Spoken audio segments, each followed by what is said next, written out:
The night she stopped apologizing. You humiliated yourself the moment you pretended anyone would marry you. That's what Ryan Hale said, loud enough for the whole gallery to hear, champagne flute dangling from his fingers like Lena Carter was the joke of the night. His fiancée laughed. Strangers turned. And Lena just stood there, burning. She didn't know yet that her phone was buzzing in her clutch. She didn't know the man whose name she'd signed on a contract 3 months ago was already moving. And she definitely didn't know that by midnight, Ryan Hale would learn what it meant to humiliate a woman whose husband owns half the city. If you're watching from anywhere in the world right now, do me a favor. Drop your city in the comments so I can see how far this story travels. Hit that like button, stick around to the end, because what Lena does next, nobody saw coming. The Halavin Gallery sat on the corner of Madison and 74th like it had been carved out of the block by people who'd never worried about money in their lives. 3 floors of glass and limestone, a doorman who knew which faces to nod at and which ones to make wait, and inside, a crowd that had spent more on their shoes than Lena Carter had spent on rent that month. She shouldn't have come. She'd known it the moment the invitation arrived at the studio, printed on cream cardstock thick enough to cut bread with. A private viewing of the new Marceline exhibit, hosted by the gallery's board. Her boss, Diane, had pressed it into her hand like it was a lottery ticket.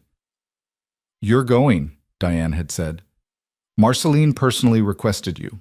Don't ask me why. I'd kill for that kind of luck." Lena hadn't felt lucky. She'd felt the way she always felt when invitations came with names like that on them.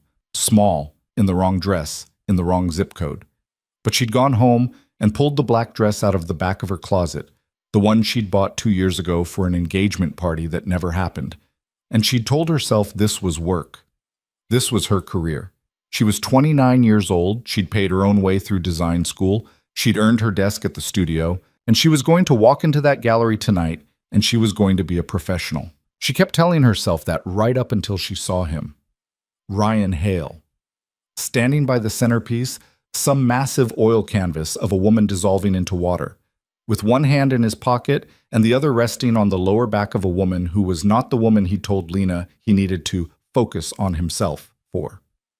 Lena's whole body went still. For a second, she thought about turning around. The door was right there, 10 steps. She could be in the elevator before he ever saw her. She could be in a cab before her heart finished falling into her stomach. She could be home, in her apartment on 116th Street, pulling the zipper down on the back of this dress and telling Diane tomorrow that she'd felt sick. But her feet didn't move, because Ryan had already turned his head, and he'd already seen her. His whole face changed. That was the worst part. It didn't go soft or guilty or any of the things a decent person's face should have done. It went amused.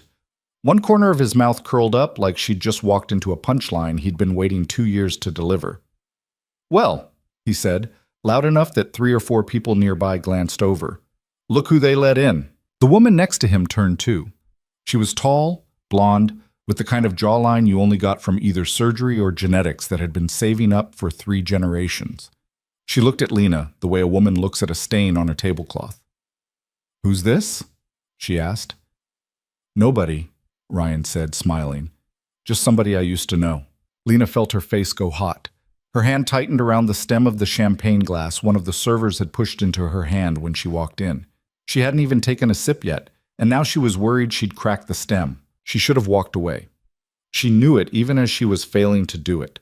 But something about the way he said nobody, something about the way the blonde woman was already dismissing her, looking back at the painting like Lena had never existed, it rooted her to the floor. "Hello, Ryan." Her voice came out steadier than she felt. Small win. He strolled toward her. That was the word for it.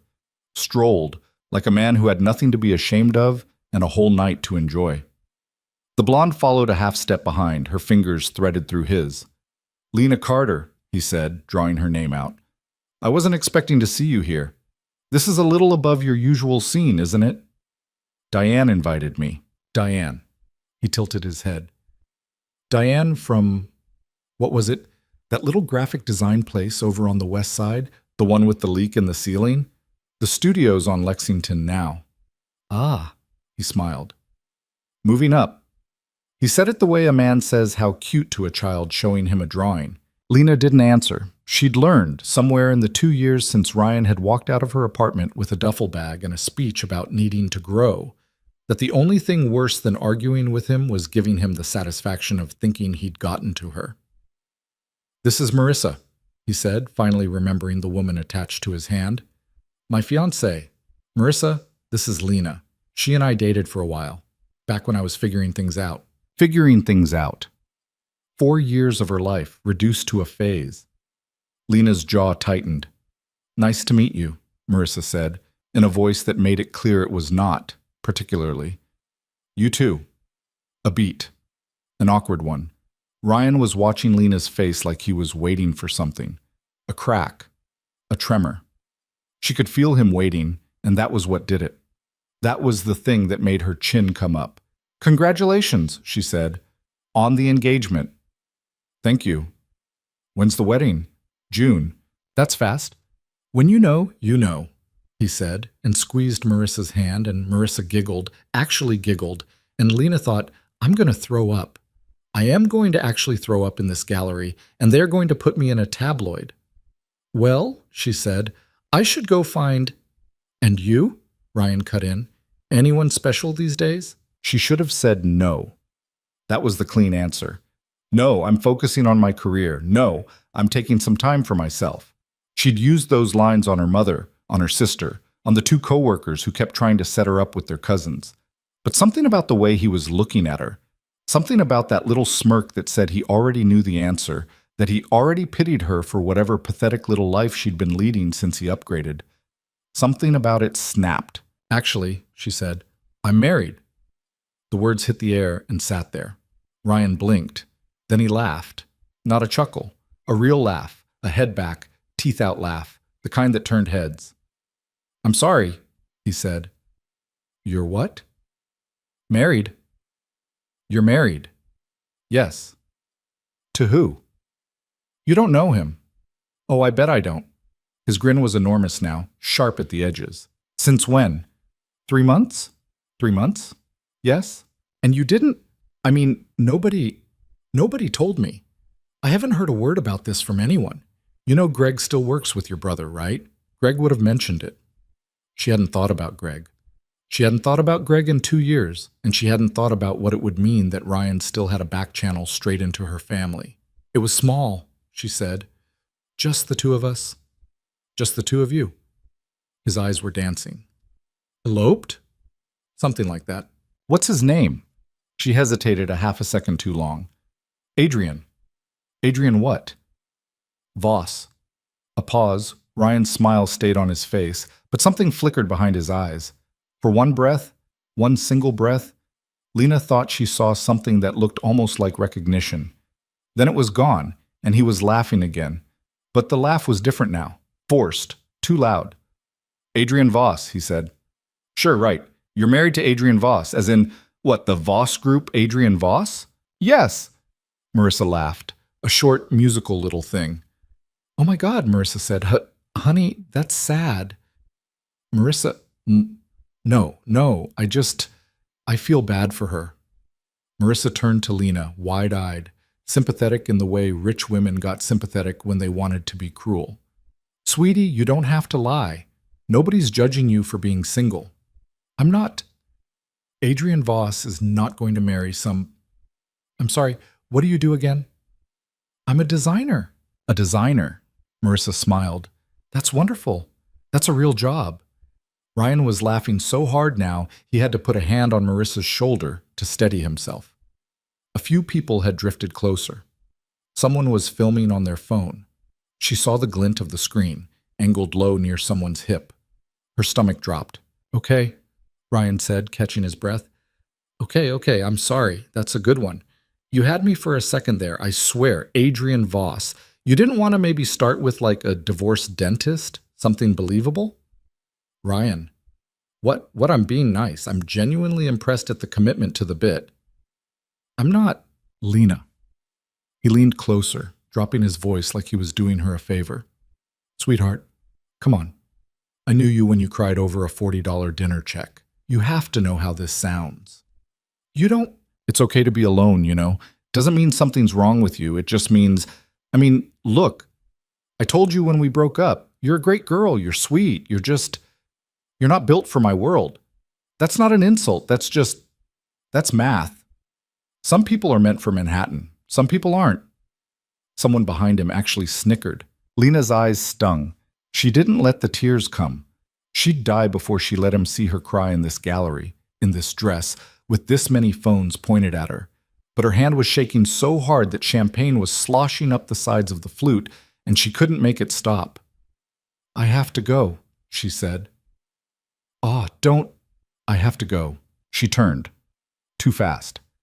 Her heel caught on the edge of the runner rug and she stumbled, only half a step, but it was enough. Ryan laughed again. Marissa laughed. Someone in the group behind them laughed. And Lena Carter walked out of the Halavan gallery with her face on fire and her ears roaring and her shoes clicking too loud on the marble floor, past the doorman, past the valet stand, out into the November cold where her breath fogged in front of her face and the city light smeared in her vision because she was finally starting to cry. Huts. She made it half a block before she had to stop. She ducked into the alcove of a shuttered dry cleaners, 3 storefronts down, and pressed her back against the cold glass of the door. The dress wasn't warm enough. She hadn't grabbed her coat from the coat check. She'd just left, like her body had decided to flee without consulting her about the $70 wool coat she was leaving behind. She was shaking. Her teeth were actually chattering, and she couldn't tell how much of that was the cold and how much was the thing in her chest that felt like a fist opening and closing. You're not built for my world. God, she'd almost forgotten he talked like that. She'd almost forgotten the whole catalog of things he used to say. The little cuts, delivered soft, always with that patient, disappointed face, like he was so sorry she wasn't keeping up. You're a little too emotional about this, Lena. You're overthinking it, Lena. Have you thought about maybe not wearing that in front of my friends? I love you, but sometimes I wonder if you actually know what love looks like. She pressed the heels of her hands into her eyes. The mascara was going to be a disaster. She'd done a full face tonight, the whole thing. Primer, contour, setting spray, the works. Because a part of her, a small petty part of her that she'd refused to acknowledge in the mirror, had been hoping that somebody she used to know would see her looking like this and be sorry. Well, somebody she used to know had seen her, and the only person who was sorry was Lena. She fumbled her phone out of her clutch with fingers that wouldn't cooperate. The screen was lit up. 3 missed calls and a text, all from the same contact. A, just the letter. That was how she'd saved him. The text was short. Where are you? No question mark. That was Adrian. Punctuation was something he used the way other people use jewelry, only when he felt like it. Lena stared at the screen. Her thumb hovered. She'd only ever called him twice in 3 months. Once when a pipe had burst in her apartment and the landlord had stopped returning her calls. Adrian had sent someone within the hour, and the pipe was fixed before she got home from work. Once when her car had been towed from a street she hadn't realized was a tow zone. Both times he'd answered on the first ring. Both times he'd taken care of it before she'd finished explaining. They weren't in love. That was the agreement. He needed a wife on paper. Something to do with his grandmother's trust, something to do with a family board that wanted him to settle. And she'd needed a lot of things. She'd needed the medical bills for her mother's chemo to stop showing up in red ink. She'd needed to not lose the studio apartment when the rent went up. She'd needed just once to say yes to something that felt like a door opening instead of closing. Adrian Voss had offered her all of that, signed and notarized, in exchange for her name next to his on a marriage certificate. They lived apart. They slept apart. They saw each other at 4 or 5 public things a year, always brief, always proper. He kissed her on the cheek in photographs. He held her hand when cameras were watching. That was it. That was supposed to be it. She didn't know how he had known 3 months ago that she was in trouble. She'd never asked. She'd signed the papers and she'd cashed the checks, and she'd told herself it was fine. It was fine. It was just a transaction between 2 adults who needed things from each other. She stared at the word on the screen. Where are you?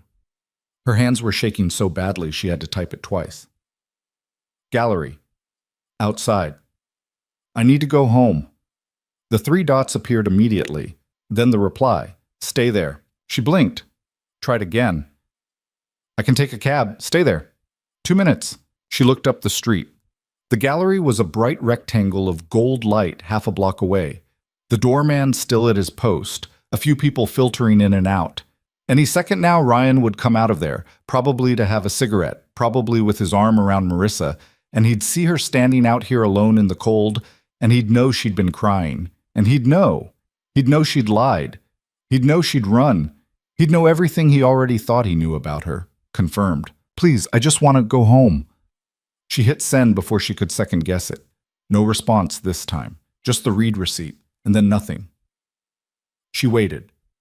The cold was working its way into her bones now. Her fingers were starting to go numb. She crossed her arms over her chest and stood in the alcove and tried not to let her teeth chatter. 2 minutes. She'd known Adrian Voss for 94 days. She had counted at some point during one of the long stretches when she didn't hear from him. She knew the broad strokes of his life. Voss Group, real estate, shipping, hotels, whatever else he owned that he never talked about. She knew he was 36.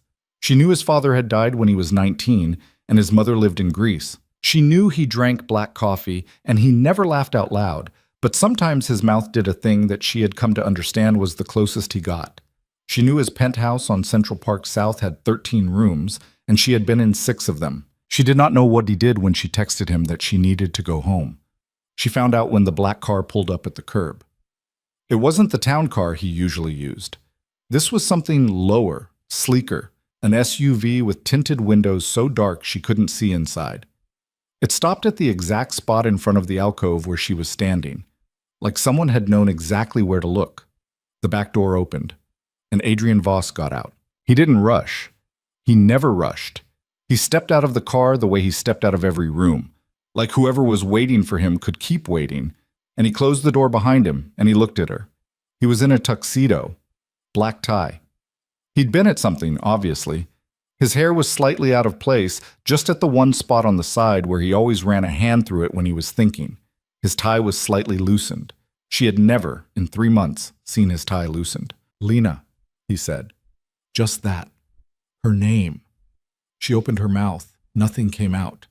He looked her up and down, not the way men looked, assessing, but the way a doctor looked, checking for damage.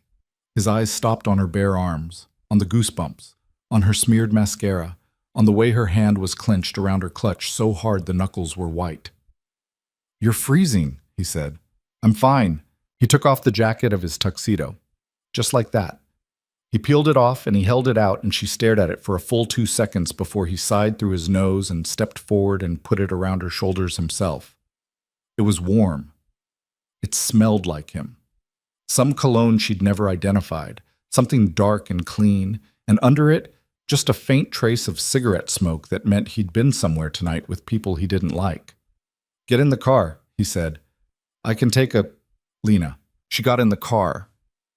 The inside smelled like leather and something citrus.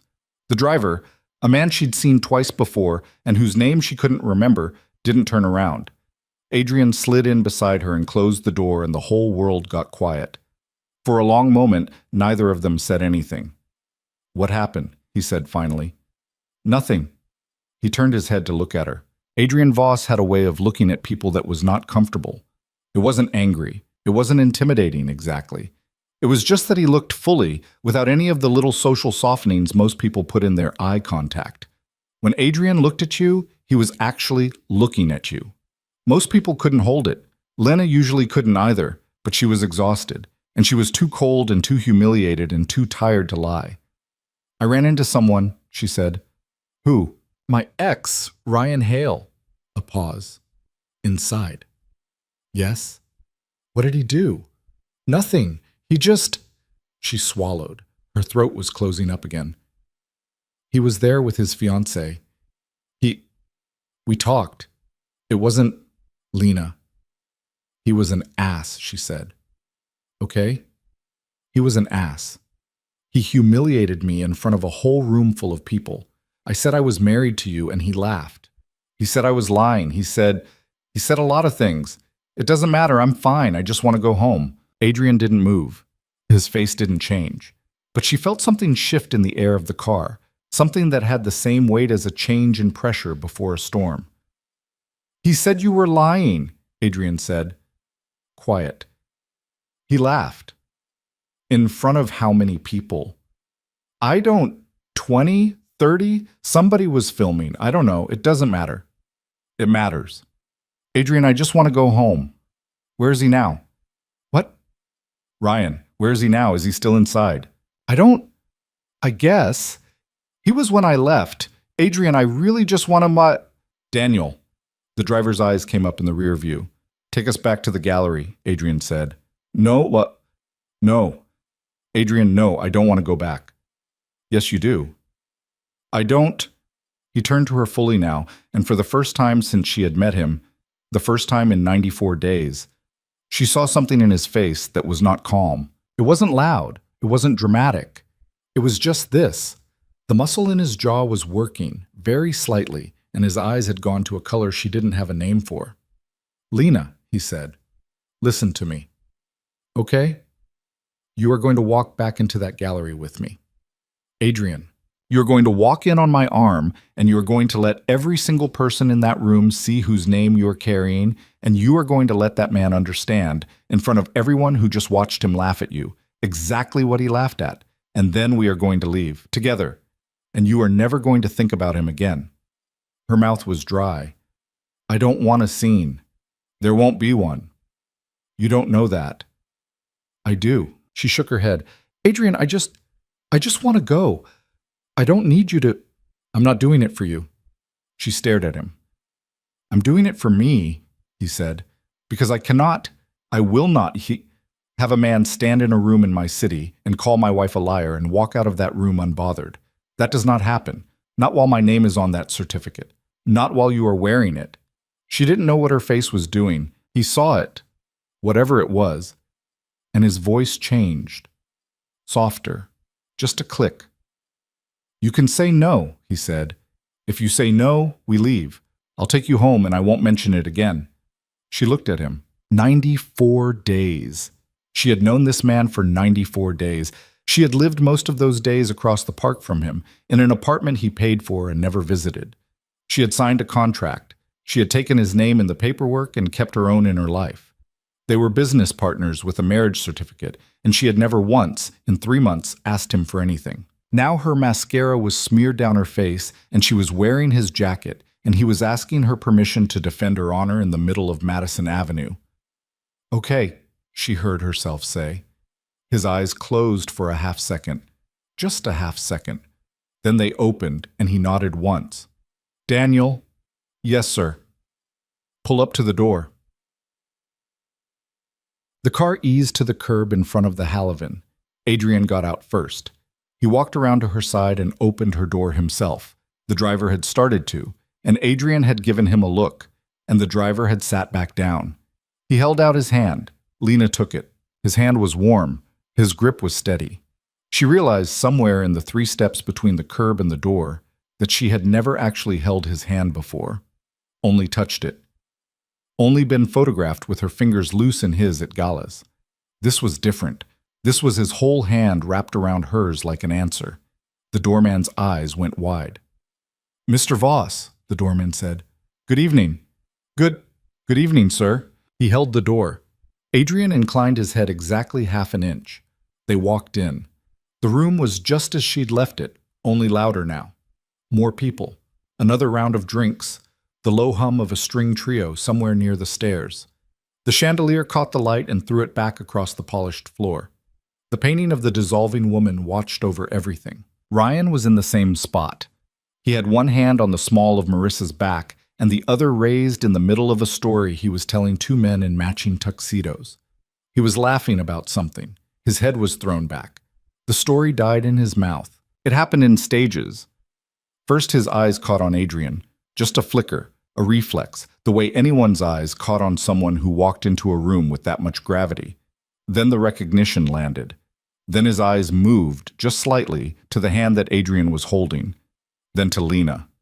Then back to Adrian. And Lena watched, in real time, the color drain out of Ryan Hale's face.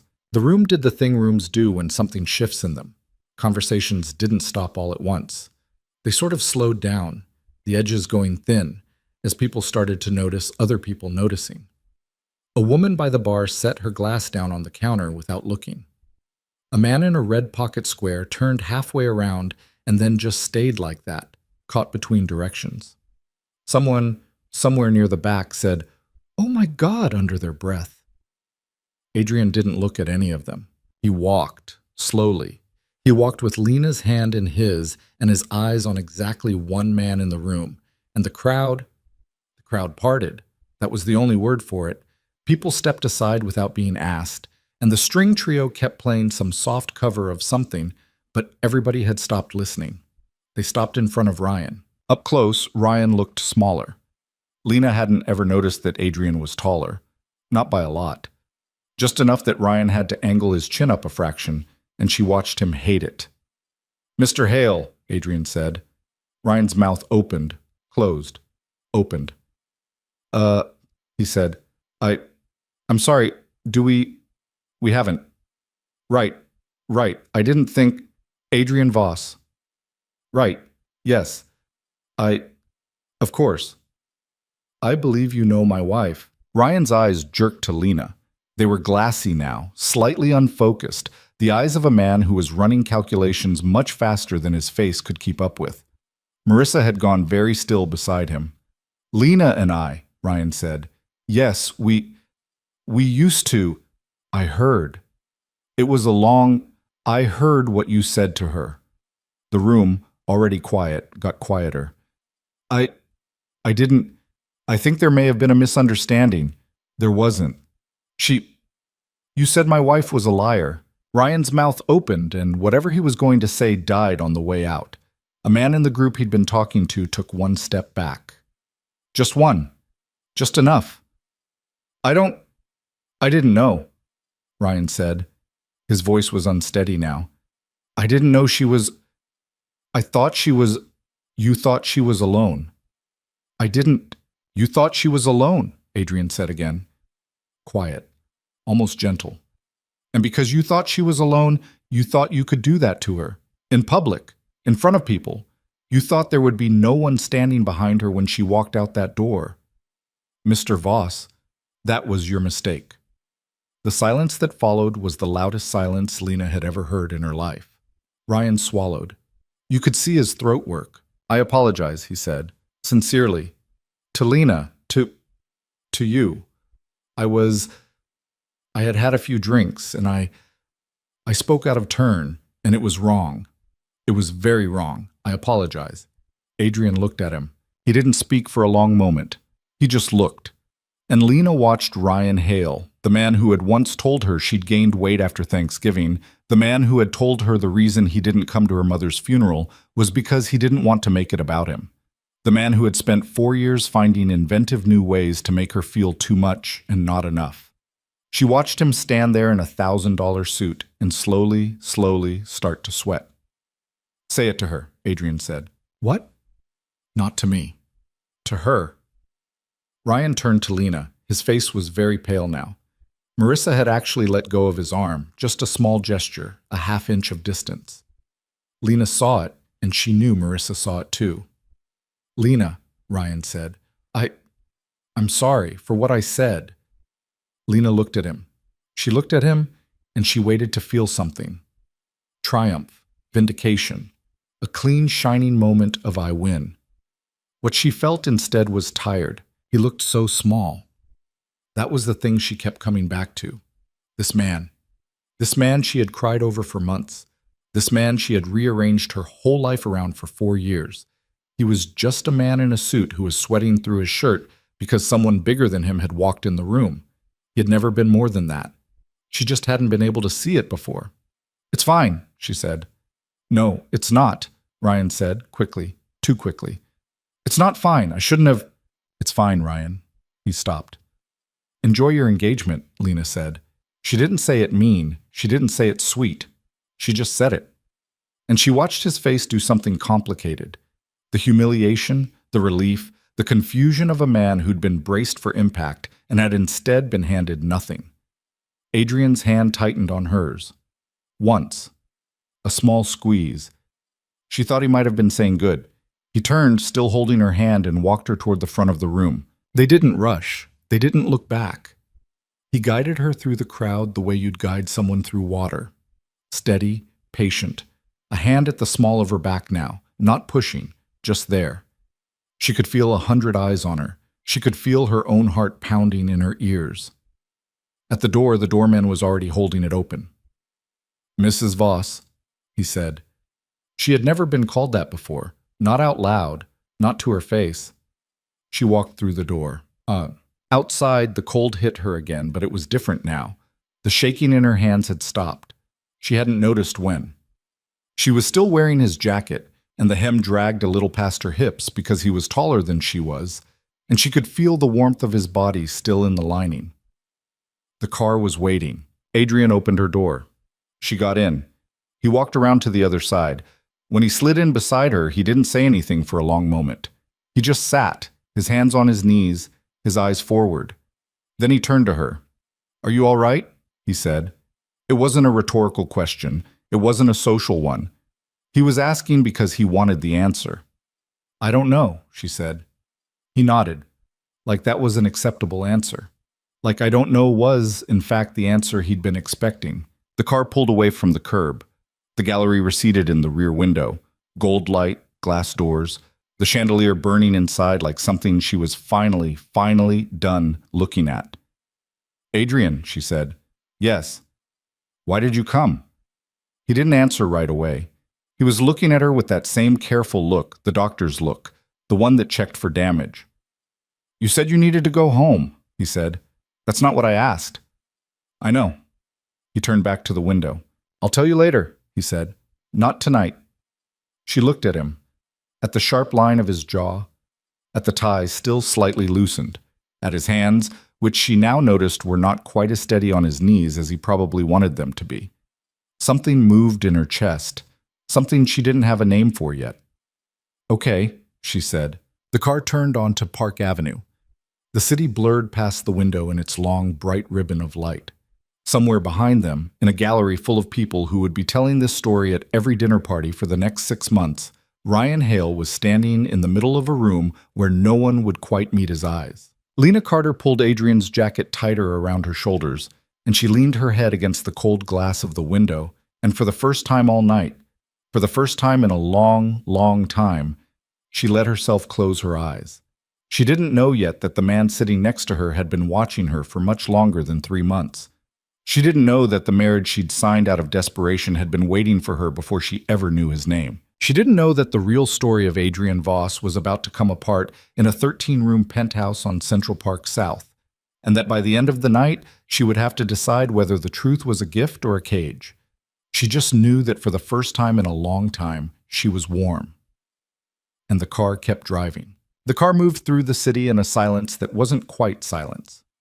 There was the low hum of the engine, the soft click of the turn signal at each intersection, the muted city noise through the reinforced glass, sirens somewhere 2 avenues over, a garbage truck at the corner of 68th, the long exhale of a bus pulling away from its stop. But between Lena and Adrian, there was nothing. Not the comfortable kind of nothing, the kind that had weight to it, the kind that sat on your chest. She kept her eyes closed for most of it. She wasn't sleeping. She was too wound up to sleep. Her body was in that strange after state where the adrenaline had drained out of her but hadn't been replaced with anything yet, and her hands were trembling again, not from cold this time, but from something deeper. She kept replaying it. Ryan's face going white, Marissa's hand letting go of his arm. The way the doorman had said Mrs. Voss like it was a title. She opened her eyes once, halfway down Park, and glanced at Adrian. He was looking out his own window. She couldn't see his face, only the line of his profile, the edge of his jaw. He hadn't said a word since they'd gotten back in the car. She closed her eyes again. The driver, Daniel, she remembered now, his name was Daniel, slowed at the gate of the building on Central Park South, and the gate did what it always did, opening before he'd even fully stopped. They rolled into the private drive under the awning and stopped. Daniel got out first and walked around to Adrian's side. Adrian waved him off with 2 fingers and opened his own door. Lena moved to open hers. Adrian was already there. "I had it," she said. "I know." He held the door anyway. She got out. The lobby of the building was a kind of hushed she had never quite gotten used to. Everything was marble and dark wood and that particular old money quiet, that felt like walking into a library or a church. The concierge, a small, gray-haired woman named Elena, who had been working there since before Lena was born, looked up from the desk and her eyes softened when she saw them. "Mr. Voss, Mrs. Voss, good evening." "Good evening, Elena," Adrian said. "Do you need anything sent up?" "No, thank you. Sleep well." The elevator was already waiting. Adrian pressed the button for the 42nd floor, and the doors slid shut and Lena watched her own reflection in the polished brass paneling. She looked terrible. Her mascara was streaked under both eyes, and a piece of her hair had come loose from the low knot she'd pinned it into before the gallery, and she was wearing a tuxedo jacket that was 3 sizes too big for her and hung down almost to her thighs. She looked like a woman who had cried in the street. The elevator stopped. The doors opened into the foyer of the penthouse. She'd been here 4 times before. Each time had been brief and official, and she had never gotten past the living room. The first time to sign the contract. The second, for photographs. The third, a dinner with 2 of his business associates who needed to see that she existed. The fourth, a quick stop on the way to a hospital benefit where they'd needed to leave from the same address. Tonight was the 5th. She didn't know, when she walked in, that it was going to be the longest night she'd ever spent inside these walls.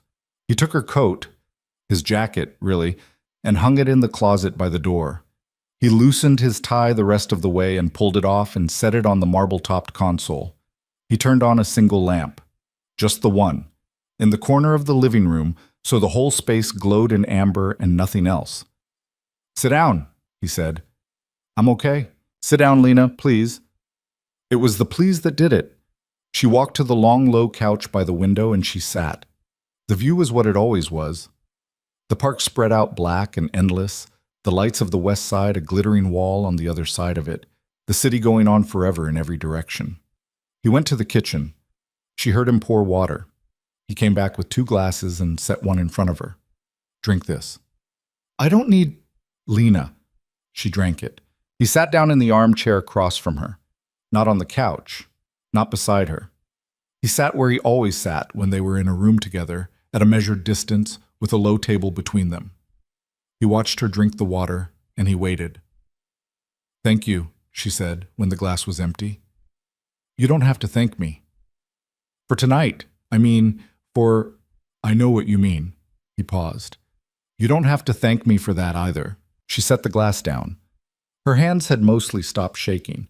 There was a small quiver still in her left thumb, if she held it out straight, and she hid it by folding her hands in her lap. "Can I ask you something?" she said. "Yes." "How did you know?" "Know what?" "That I needed you." "You texted me before I texted you." You were there in, what, 12 minutes? It takes 12 minutes to get from wherever you were to 74th and Madison if there's no traffic and you break every light on the way. You didn't even ask what happened before you were already moving. How did you know? He looked at her for a long moment. Then he leaned back in the chair. He rubbed the heel of his hand against his eyebrow. It was the first unguarded gesture she'd ever seen him make. "I was at a dinner," he said, "over on 57th. I left when—" "When what?" He exhaled, slow. "When I saw the video," he said. Something cold moved down her spine. "What video?" "Somebody at the gallery posted it to a group chat I'm on. A business group. One of the men in that room was my board's outside counsel, and he thought I'd find it funny. His words. He said, your wife's ex-boyfriend is making a fool of her. You should probably do something about this." He meant it as a joke. He sent a clip. She stared at him. "A clip of what?" "You and Hale. The part where he laughed." Oh my God. He'd been filming it. The man in the pocket square. He was standing off to the right of where you and Hale were. You didn't see him because he had his phone low. The angle was bad, but the audio was clear. I watched it twice before I got out of my chair. Oh my God, oh my God. Lena, he was filming it? People were filming? Oh my God, it's going to be on every... It won't. You don't know that. I do. She looked up at him. What does that mean? It means the video isn't anywhere anymore. What? It was in a group chat with 8 people in it. By the time Daniel turned on to 74th, it was down. By the time we walked back into the gallery, the man who filmed it had deleted it off his phone. By now it's off the cloud backup too. She was staring at him. How? I made a phone call. One phone call. Two, actually. The second one was to make sure the first one worked. Adrian. Yes, you had a video. A video that humiliated me, taken down inside of 8 minutes. I don't like to ask twice. She didn't know what to do with her face. She didn't know what to do with her hands. She pressed them harder into her lap, and she looked down at the grain of the wood on the table between them, and she tried to find the shape of whatever she was feeling. I'm not sure, she said slowly, whether I'm grateful or scared. Both is a reasonable answer. Adrian. Yes. Who are you? She hadn't meant to say it. It came out too raw, too quiet, and she heard it land in the room between them. He looked at her for a long time. Do you want the short answer or the long one? He said. The long one. I think I need the long one. He nodded once. He stood up. He walked to the bar cart against the wall, and he poured himself something from a decanter, so not much, 2 fingers. And he turned and looked at her and held up the decanter like a question. She shook her head. He put the stopper back in. He came back to the chair and sat down. He didn't drink it. He just held the glass. I lied to you, he said. What? When I asked you to sign the contract, in the room in my lawyer's office, I told you I needed a wife because my grandmother's trust required me to be married before I turned 37. I told you it was a tax structure. I told you I had looked at a dozen candidates and you were the most compatible with the parameters. Yes, I remember. All of that was true. Okay. But it wasn't the reason. The room was very quiet. What was the reason? She said. He set the glass down on the side table without drinking. He looked at her directly. I had already chosen you, he said.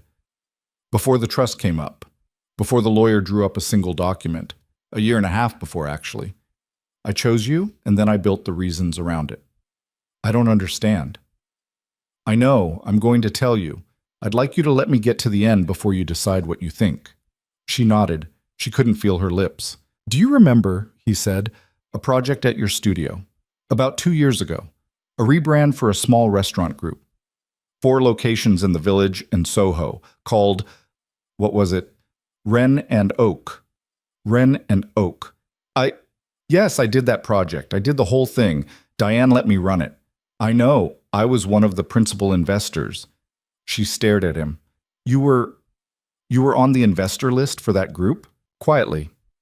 I was the silent partner. 4 locations. I owned 60% of all of them until I sold out last spring. Your name wasn't on any of the paperwork I saw. No. It wouldn't be. I'm on paperwork as a shell company. That's how most of my investments are structured. But I was at the owners' meeting where Diane presented your mood boards. In April, 2 years ago. You weren't there. She wouldn't bring me to owner meetings. I was too junior. I know. Diane presented your work, and she presented it well. She told the owners your name 3 times. She was trying to get you a raise. The boards were very good. The typography was very good. The way you'd treated the menu copy was extraordinary. You'd written it yourself, even though writing the copy wasn't your job. I remember Diane saying that part. She said we didn't ask her to write it. She just did it, because she said the old copy didn't feel like a place anyone wanted to eat. He paused. I asked her for your name, your full name. I wrote it down on the back of a napkin. I still have the napkin somewhere in a drawer. I'm not telling you that to be... I'm telling you because it's true. That was the first day I knew your name. Lena couldn't speak. Her throat had gone completely dry. 6 weeks later, he said, I ate at the flagship Wren and Oak. Alone. On a Tuesday. I didn't tell anyone I was going. I sat at the bar. I read the menu you wrote. I ate the food. And He stopped. He picked up the glass again. He still didn't drink. I've never been good at this, he said. This part of talking, please understand that. I'm going to try to be clear. Okay. I wanted to know more about you. So I asked. I asked about Diane's studio. I asked about the projects you'd done. I had one of my people look up your portfolio. Nothing. Nothing invasive, nothing like records. Just your public work, your LinkedIn, your Instagram, which is private, but your Pinterest boards, which are not. I looked at what you saved. I looked at what you liked.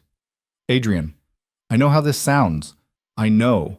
I'm asking you to let me finish. She pressed her hand against her mouth. She nodded. I found out, he said, that you were dating someone named Ryan Hale. I found out pretty quickly because he had you tagged in photographs on his Instagram, which was public, because he wanted it public. He wanted his friends to see you. You were, in those pictures, he exhaled. You were laughing, he said. In almost all of them. You laugh with your whole face. Have you been told that? Adrian, it's true. I saw those photographs and I thought, that's a woman who loves that man, and I closed the laptop. I closed it and I told myself I was being ridiculous, and I put the napkin with your name on it in the drawer and I moved on. I had a company to run. I had a life. But you didn't. I did for a while. How long? 8 months? Maybe 9. I didn't look you up again. I want to be clear, I wasn't watching you. I didn't know where you lived. I didn't know where you worked beyond Diane's studio. I didn't know anything I hadn't known the day I first wrote your name down. I couldn't stop thinking about the menu. The menu. The menu. The way you'd written it. There was a line at the top of the dessert page that said, the last course is the one you'll remember. So we treat it like an apology for whatever came before. Do you remember writing that? Yes. I think about that line, he said, more than I should. He finally drank from the glass. Just a sip. He set it back down. 9 months later, he said, I was at a charity event at the Pierre. I wasn't going to go. I went because my mother asked me to represent the family. I walked into the ballroom and I saw you. I was at the Pierre in October 2 years ago. She thought back. She'd gone with Ryan. Ryan had been working some angle, some client he was trying to impress. He'd wanted her to wear the blue dress. He'd told her to smile more. He'd gotten drunk at the bar and left her alone at the table for 40 minutes. And when he'd come back, he'd complained that she'd been sulking. I remember, she said. You were at table 19, I was at table 3. Jesus, Adrian. I saw him leave you at the table. I watched it happen. I watched him come back. I watched him speak to you. I couldn't hear him, but I could see your face. I saw what happened to your face when he spoke to you, and he stopped. The line of his jaw was tight again. I saw him grab your wrist, he said, when you tried to get up. Her whole body flashed cold. You tried to get up from the table. He took your wrist. You sat back down. Adrian, he wasn't, Lena. I'm not telling you what it was. I'm telling you what I saw. I saw a man grab a woman's wrist hard enough to make her sit down. And I sat across the room and I did not get up because it was not my place to get up, because you were there with him and you were not asking for anyone to get up. But I wrote his name down on a napkin too. Ryan Hale. I still have that napkin also. She was crying. She didn't know when it had started. Her face was wet and her hands were wet where she'd put them against her face. A year later, he said, softer, I heard through a colleague's wife, she also uses Diane's studio, that you were no longer with Hale, that he had ended it, that he had said some things, that you were, in her words, I'm sorry, in a bad way. I heard your mother had cancer. I heard your medical bills were sitting on your kitchen table, and he closed his eyes. I'm not a good man, Lena. Adrian, I'm not. I want you to understand that before I say the next part. I am not a good man. I am a man who gets what he wants, and I have been that man my whole adult life. And when I heard that you were unhappy and alone and drowning, I did not think that's a shame. I thought, that's my window. She couldn't speak. The grandmother's trust was real, he said. That part was real. I did need to be married, but I had 3 years. I didn't need to do it fast. I made it fast. I had my lawyer find a reason the deadline was suddenly urgent. I told him to draw up a contract that would look, to a reasonable woman in a difficult spot, like the best offer she'd seen in a very long time. I told him the name of the woman. I told him the parameters. I had the apartment on 116th prepared 6 weeks before you signed the lease. I had Diane offered a new client she couldn't refuse, so she would have the leverage to give you a raise, which meant you'd stay at the studio, which meant you wouldn't take the job offer in Philadelphia that you were about to take. That part I did through a third party. You never knew. Oh my God. I know. Diane, you paid Diane to keep me in New York. I gave Diane a client that was already going to hire her. I moved the contract up. I didn't manufacture the work. Your work was real. Diane was going to pay you anyway. I just made it happen 3 months sooner because 3 months later, you were going to take the Philadelphia job. And if you had taken the Philadelphia job, I wouldn't have been able to sit across from you in a lawyer's office 4 months after that and say the words, "I need a wife." So I engineered the possibility. You made the choice. That is an important distinction, and I need you to hear it. Adrian, you stalked me. I didn't follow you.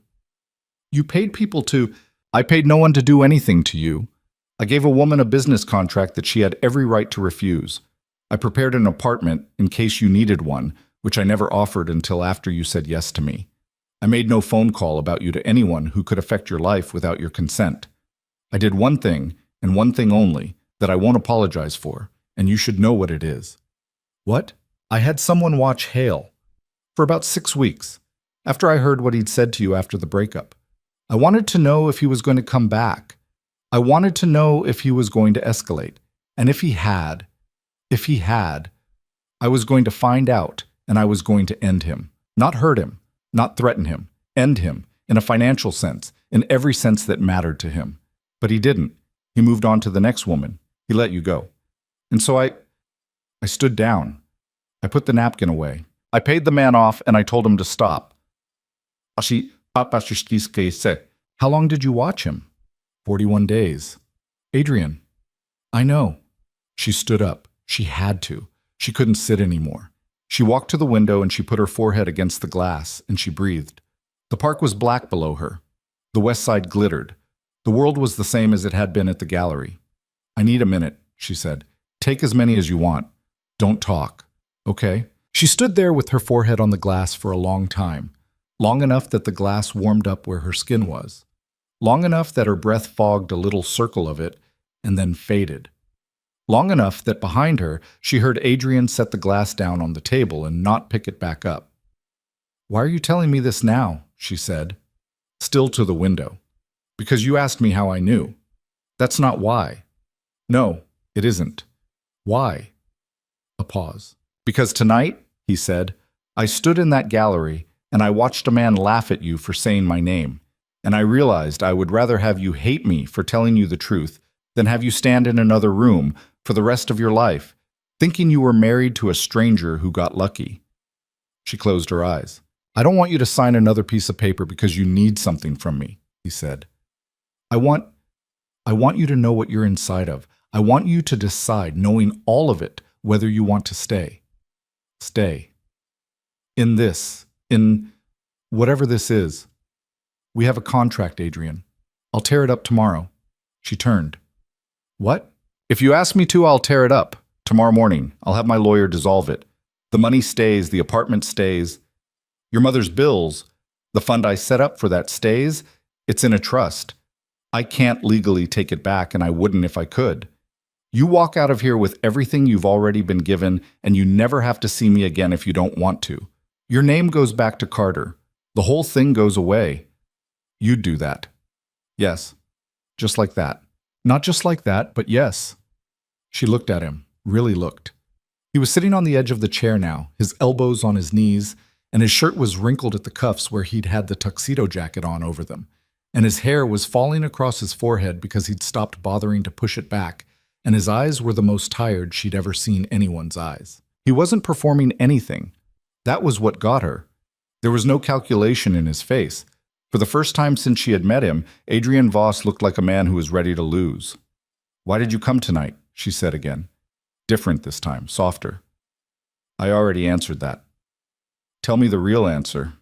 He looked down at his hands. Birds! 'Cause when I saw that video, he said, and I heard him call you a liar in front of a room full of people, I had a feeling I have never had in my life. I have been angry. I have been furious. I have wanted things broken. But I have never felt what I felt in that car on the way down to you. I wanted to. He stopped. I don't have the word for it, he said. I don't. I just knew I was going to walk into that gallery and I was going to make him understand in his bones that he had made a mistake. And I wanted him to understand it not because of who I am, but because of who you are. Because you are the woman who wrote the line about the last course. And you are the woman who took care of her mother. And you are the woman who said, enjoy your engagement, and meant it. And he never understood what he had, and I did, and he doesn't get to laugh at you. Not in my city. Not while I'm alive. He looked up at her. That's why I came, he said. She put her hand against the glass to steady herself. Adrian. Yes. This is a lot. I know. This is a lot. A lot. I know. You followed me for 2 years. I didn't follow you. I know how it sounds. I didn't follow you. I knew your name and I knew your work, and I kept track of where you were. At a distance, once, for a month, when I thought a man was hurting you. That is the honest version. I want you to have the honest version. I know it sounds worse than I want it to sound. I'm not going to make it sound better. You married me under false pretenses. Yes, you made my life possible so you could what? Court me? Own me? What was the end game, Adrian? I didn't have one. You had to have one. I didn't. I swear to you. I had a contract and a deadline and a hope. I had a hope that if I was in your life, as someone useful, as someone distant, as someone you didn't owe anything to, that one day you would look at me differently. I had no timeline. I had no plan. I was going to wait. I was going to wait as long as it took. If it took forever, I was going to wait forever. And tonight broke something. In me? In me. The room was so quiet she could hear the faint hum of the refrigerator from the kitchen on the other side of the wall. I'm going to need a minute, she said. Take the night. What? Take the night. Take it. The guest room at the end of the hall. It's made up. There are clothes in the closet in your size. You were going to stay here on the 14th for that dinner we had scheduled, and the housekeeper stocks it every month anyway. There's a lock on the door. I'm not going to knock on it. You can leave in the morning or the afternoon or next week. My driver is yours. My building is yours. My name, whatever you want to do with it, yours. Adrian, I'm not trying to trap you here. I'm trying to give you a place to sit down that isn't a cab and isn't a 5-story walk-up on 116th Street. That's all. Take the night. She looked at him. Okay, she said finally. Okay. I'm going to take the night. Yes. I don't know what I'm going to say in the morning. You don't have to know. She walked past him. She was shaking again, a different kind of shaking this time, the kind that came when your body finally understood it had been carrying something for a long time. She stopped at the mouth of the hallway, and she looked back. The napkin, she said. Yes. With my name on it. Yes. Do you really still have it? Yes. Where? He looked at her for a long moment. In my wallet, he said. It's been in my wallet since the night I ate at Wren and Oak. She closed her eyes. She didn't know what she felt. She didn't know if it was love. She didn't know if it was fear. She didn't know if she was furious or shattered or grateful or all three at once in the same breath. She just knew that a man who had known her name for 2 years was sitting alone in an amber-lit living room at midnight in a shirt he had worn to a dinner he'd walked out of, with a wallet in his back pocket that had a napkin in it, with her name on it in his own handwriting. And tomorrow, when she woke up, she was going to have to decide what kind of woman she was going to be. Good night, Adrian, she said. Good night, Lena. She walked down the hallway. She found the room. The door was cracked open and the light was on low. She went in, and she locked the door behind her, and she sat down on the edge of the bed in her wrinkled black dress with her makeup smeared down her face. She didn't cry.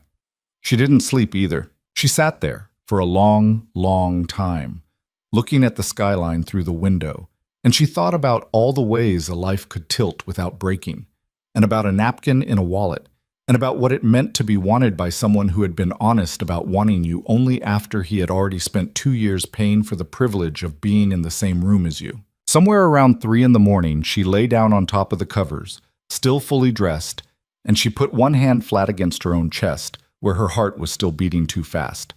The city went on outside the glass. In the other room, a light was still on. She must have slept, in the end. Not all the way under, just the thin, fevered kind of sleep that comes when your body finally gives up waiting for your mind to catch up. When she opened her eyes, the sky outside the window was the color of dirty milk, and the radiator under the sill was ticking softly, and she had a crease across her cheek from the seam of the comforter. For one merciful second, she didn't remember where she was. Then she did, and the whole night came back in one shove, and she lay flat on her back staring at the ceiling until she could breathe again. Her dress was wrinkled into a shape no iron was ever going to undo. Her mouth tasted like stale champagne. Her hair had decided, at some point in the night, to come half out of its pins and stay there. She sat up slowly and put her feet on the rug, and she sat on the edge of the bed, listening. The penthouse was quiet, not empty quiet. There was a faint sound somewhere, down the hall.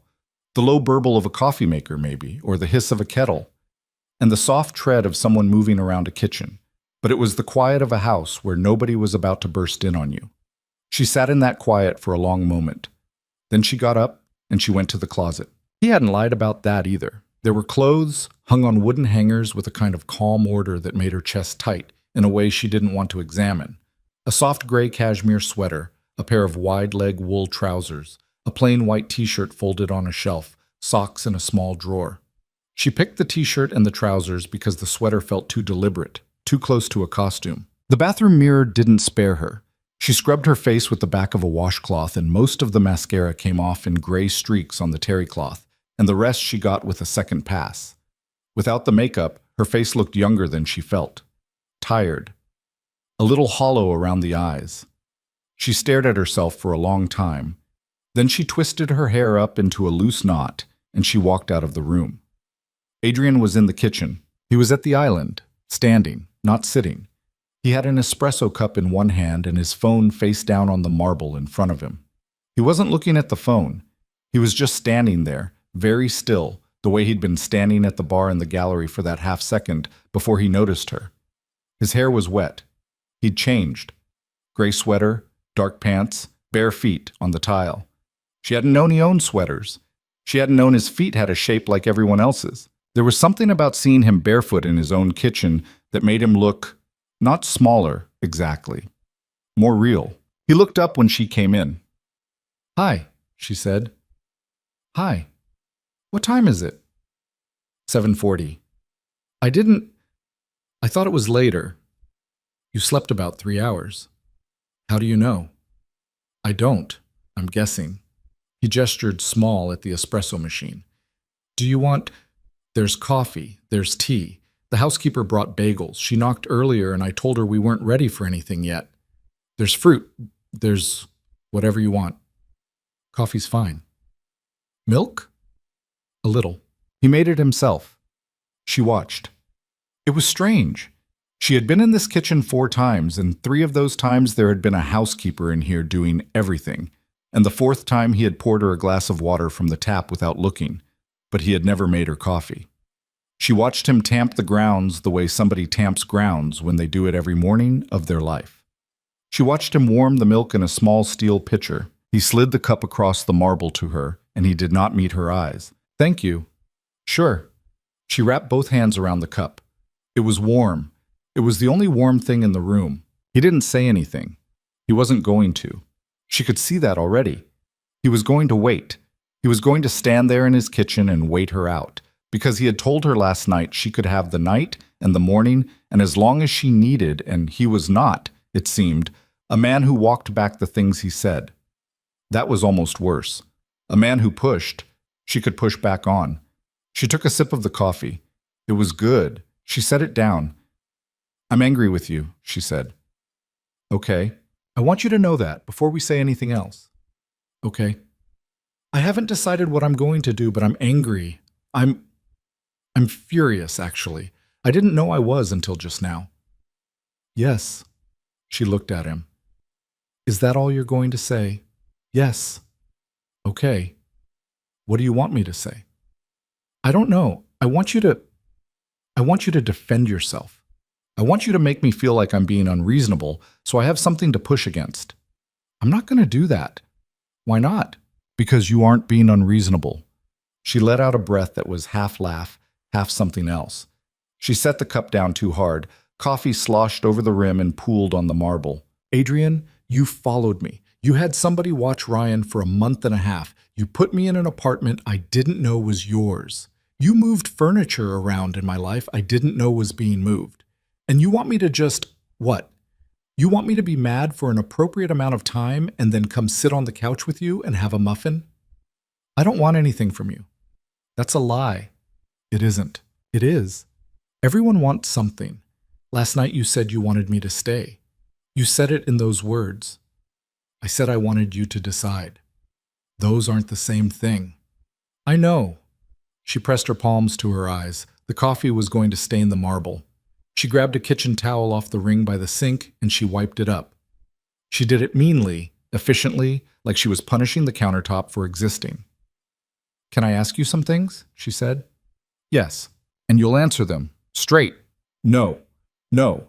The honest version is, and I want to be clear, no editorials. Yes or no questions. Yes or no answers. Yes. Did you pay my mother's last medical bills? A pause. Yes. All of them. Yes. Including the ones after she died. The ones from the hospice. The funeral home. Yes. Were any of those bills actually mine? Some of them, the ones from before we met. Those were yours. Everything from March onward, I paid. From March onward, I was already married to you. Yes. So that was part of the contract, technically. Technically. But you would have paid them anyway. Yes. Even if I hadn't signed. Yes. How do I know that? You don't. Adrian. You asked for yes or no. She made a small, frustrated sound. Okay, different question. When you had somebody watch Ryan, was it only watching or did something happen? Only watching. Did you ever speak to him? Before last night? No. Did you ever interfere in his life, jobs, apartments, anything? A pause. Longer this time. Adrian? Once. Once what? Once there was a job at a firm downtown. He was in the final round. The firm was a client of a bank that I sit on a committee of. I heard he was in the running. I didn't call anyone. I didn't make any requests. But on the day before they were going to make the offer, I mentioned to the right person that I had a personal reason to prefer that hire go another direction. I didn't tell them what the reason was. I didn't threaten anything. I just said it. And he didn't get the job. He didn't get the job. How much money? What? How much money would it have been per year? What did you cost him? I don't know exactly. That level of associate, 180, 200 with bonus. Adrian.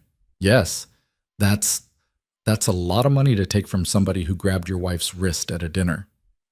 He wasn't my wife's wrist yet. At the time. Don't be cute. I'm not trying to be. It's a lot of money. He's fine. He's doing fine. You saw him last night. He's engaged to a woman who wears a 2-carat ring, and he drives a car that costs more than the job paid. He's fine. He didn't get that one job from me. You're telling me you took $200,000 a year away from a man because of something he did to a woman you had never spoken to. Yes. Adrian, that's insane. I know. That's not gallant. That's not protective. That is a thing a dangerous person does. I know. Do you actually know that? Yes. She stared at him. You scare me a little, she said. I know. Stop saying you know. Sorry. Say something else. What do you want me to say? I don't know. Anything. Tell me you're sorry. Tell me you're not going to do it again. Tell me something. He set the espresso cup down. He put both hands flat on the marble. He looked at the surface of the counter for a long moment, and then he looked up at her. I am sorry, he said. I'm sorry I made you feel like your life was arranged for you without your knowledge. I'm sorry I watched you when you didn't know you were being watched. I'm sorry I used a charity dinner in October as the first time I ever got close enough to you to hear your voice, and you still don't remember I was there. You were at the Pierre, table 3. I didn't remember. You shouldn't have had any reason to remember me. You were there with somebody else. Tell me the rest. I'm sorry that I am the kind of man who decides things and then makes the world rearrange around my decisions and calls that love. That is not love. I know it isn't. I knew it wasn't last night when I was standing in that gallery in front of Hale, and I know it now. It is a thing love rides on top of, in my case, but it isn't love. I have been aware of that for a while. I just didn't know what to do with it. And the thing you said about not doing it again, I can't promise that. What? I can't promise I won't protect you. If somebody hurts you, Lena, I am going to make them wish they hadn't. That's the one thing I can't walk back. I can promise you I will never do anything behind your back. I can promise you I will tell you before I act. I can promise you that if you say stop, I stop. But if you are asking me to promise I will never do anything on your behalf ever again for the rest of our lives, I can't. I won't lie to you about that. She looked at him. You won't lie to me? No. You lied to me for 3 months. I withheld. That's the same thing. It isn't, but I'm not going to argue with you about it. You started lying to me before you ever met me. I know. She pressed her hand against her forehead. You said stop. What? You said if you say stop, I stop. Okay, stop. What am I stopping? The protecting. All of it. The ending people, the napkins, the whatever it is you do when I am not in the room and I don't know about it. I want it to stop. He looked at her. Done, he said. Just like that. Just like that, yes. You don't even want to negotiate. No. You just, if I say stop, you stop. Yes. She stared at him. Adrian, that can't be the whole thing. You can't be a man who has somebody fired over a dinner in October 2 years ago and then also be a man who stops because I said the word stop in a kitchen. I can be both of those things. I am both of those things. I'm asking you to let me be the second one. The refrigerator hummed. Somewhere far down the hall, a clock that she hadn't noticed before ticked once. She walked away from the island. She went to the window. The park was gray and wet below, the paths still dark, the trees bare. Somebody was running, a tiny figure in red moving along the reservoir. She pressed her fingers against the glass and watched the runner disappear around the bend. I need you to do something for me, she said. Her voice came out small. Yes, I need you to tell me what you actually want. No hedging. No, I want you to decide. What do you want if you could choose anything? Right now, what is it? He was quiet for a long time. I want you to stay, he said. As what? As my wife. For the contract. No. For what then? For the thing the contract doesn't say. I want the contract to be a piece of paper we keep in a drawer that we both agree doesn't describe us anymore. I want to eat dinner with you at a table. I want you to come home to this apartment because it is your apartment. I want to know what you think about things. I want to be the person whose name is in your phone under more than a single letter. I want to earn the last course. That's what I want. And I know I have not earned it. I am aware. I am aware that I came into this situation with all the leverage, and I am asking now to give it up. And I am aware that asking is its own kind of leverage, and I am trying very hard right now to just stand here and let you decide. And I am trying not to say anything that sounds like a man bargaining. Adrian, yes. You know what's crazy. What? That was the most honest thing anyone has ever said to me in my entire life. And I don't know whether that's because you're actually honest or because everyone else has been a coward. It can be both. It can be both. She turned from the window. She crossed the kitchen. She stopped on the other side of the island, across from him, close enough that she could see the stubble on his jaw where he hadn't shaved, and the faint darker circles under his eyes, and the place on his left thumb where there was a scar, a small white one, like an old cooking burn. I want to see the napkin, she said. His face didn't move, but something in his shoulders did. A small release. Like he'd been braced for something else. Okay. Now. Okay. He walked around the island, not toward her, past her, into the hallway. She heard him go into another room, the bedroom probably. She had never seen his bedroom. And then he came back with a wallet in his hand. A simple wallet. Brown leather, not ostentatious, worn at one corner. He opened it at the island. She watched his hands, long fingers, a faint tremor in the right thumb that she hadn't seen before. He took out a folded piece of paper. It wasn't a napkin anymore. It had been a napkin, once, you could see, the soft creases where it had been folded and unfolded, the faint pink blotch in one corner where something had been spilled on it and dried and never quite come out. But it had been preserved carefully inside a thin piece of plastic, the kind of plastic a trading card came in. He had put his napkin in a sleeve. He held it out. She took it. She unfolded the sleeve. She pulled out the napkin. His handwriting was square and narrow and deliberate, the kind of handwriting you got from a person who had been corrected about their penmanship for most of their childhood. Lena Carter. That was it, just her name. And then, in slightly smaller letters underneath in the same hand, Wren and Oak, dessert menu, April. She stared at it. This is unhinged, she said. You know this is unhinged. Yes, you've carried this in your wallet for 2 years. 2 years and about 7 months. You wrote my name on a napkin, and you kept it. Yes. Why? He didn't answer right away. He was watching her hands on the napkin. Because, he said, I was at a dinner full of people whose names I would forget by the end of the week. And I heard yours once, and I knew I didn't want to. And when I got home, I was going to put it in my phone, and then I thought that was the wrong place for it. Phones lose things. Phones get replaced. I wanted to put it somewhere that if I ever wanted to find it again, I would have to reach for it.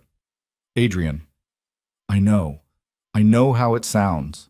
It doesn't sound the way you think it sounds. What does it sound like? She looked at him, the napkin in her hand, the worn leather of the wallet on the counter.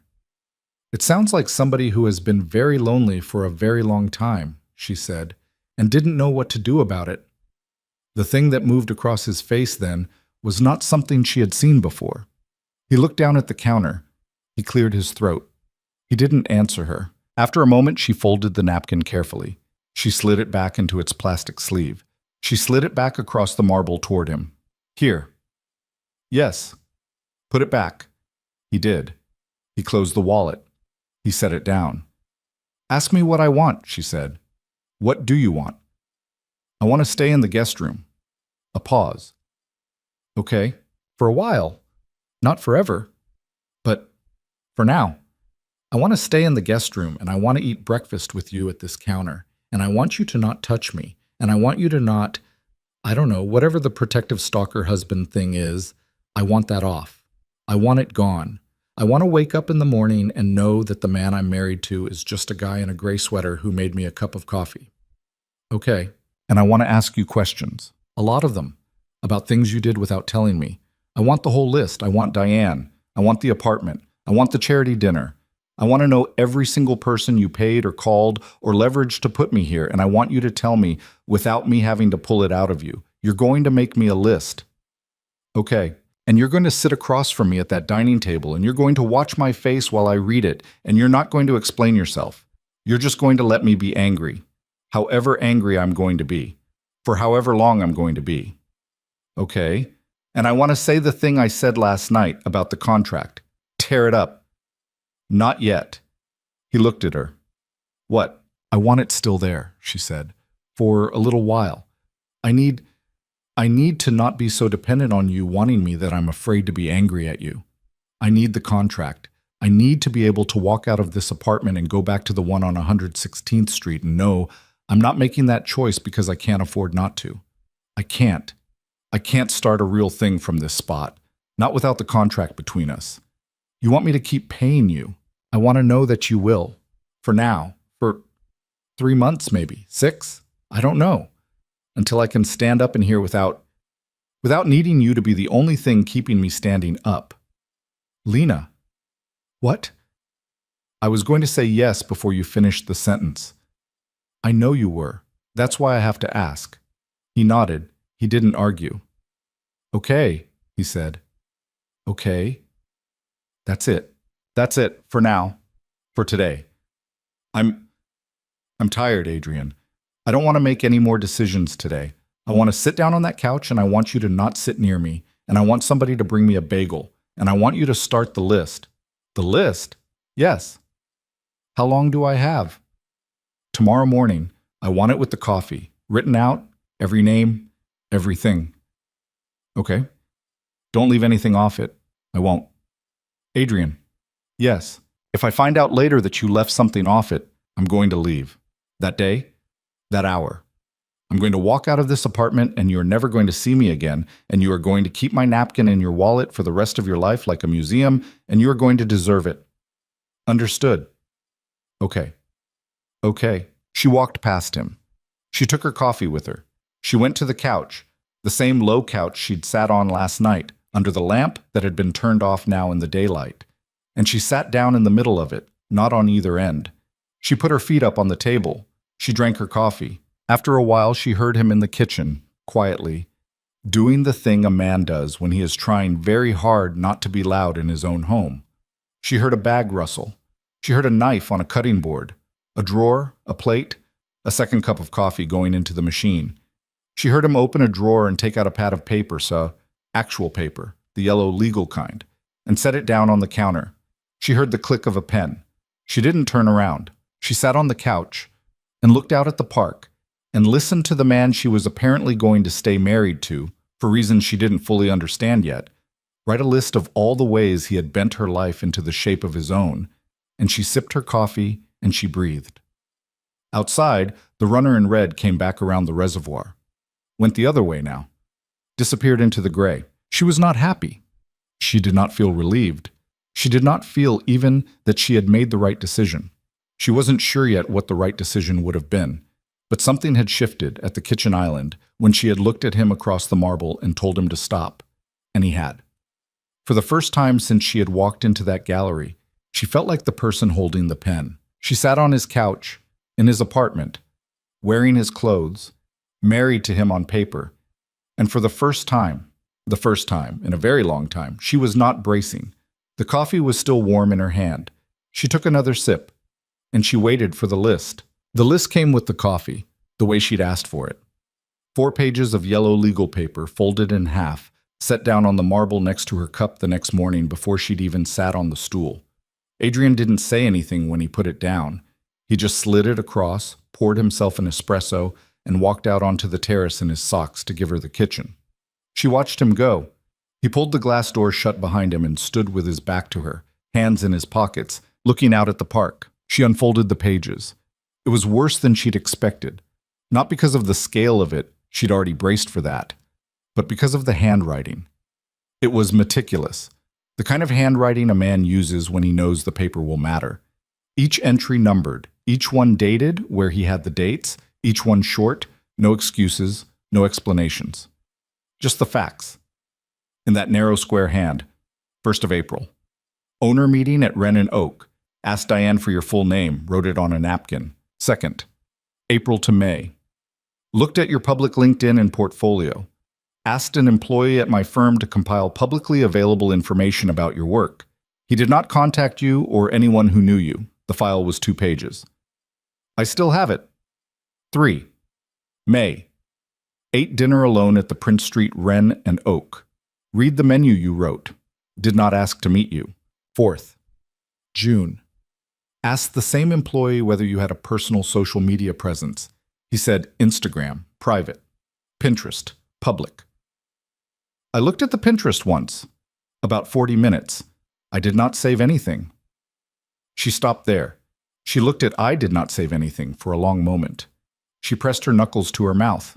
She kept going. October 5th. Charity event at the Pierre. Saw you for the first time in person. Table 3, you were at table 19. Did not approach. October 6th. Wrote Ryan Hale's name on a second napkin after the dinner. Put it in my desk. November 7th through March. Nothing. I did not look you up. I did not ask about you. I want you to know that about that period. It was 5 months. She read that line twice. A strange kind of relief moved through her. The relief of a person who has been told they have a tumor and hears benign before they hear the rest of the sentence. And then, right behind it, the cold understanding that what he had just written was his way of saying, I was not watching you every day for 2 years. Please, please believe that. She kept reading. The list got harder after that.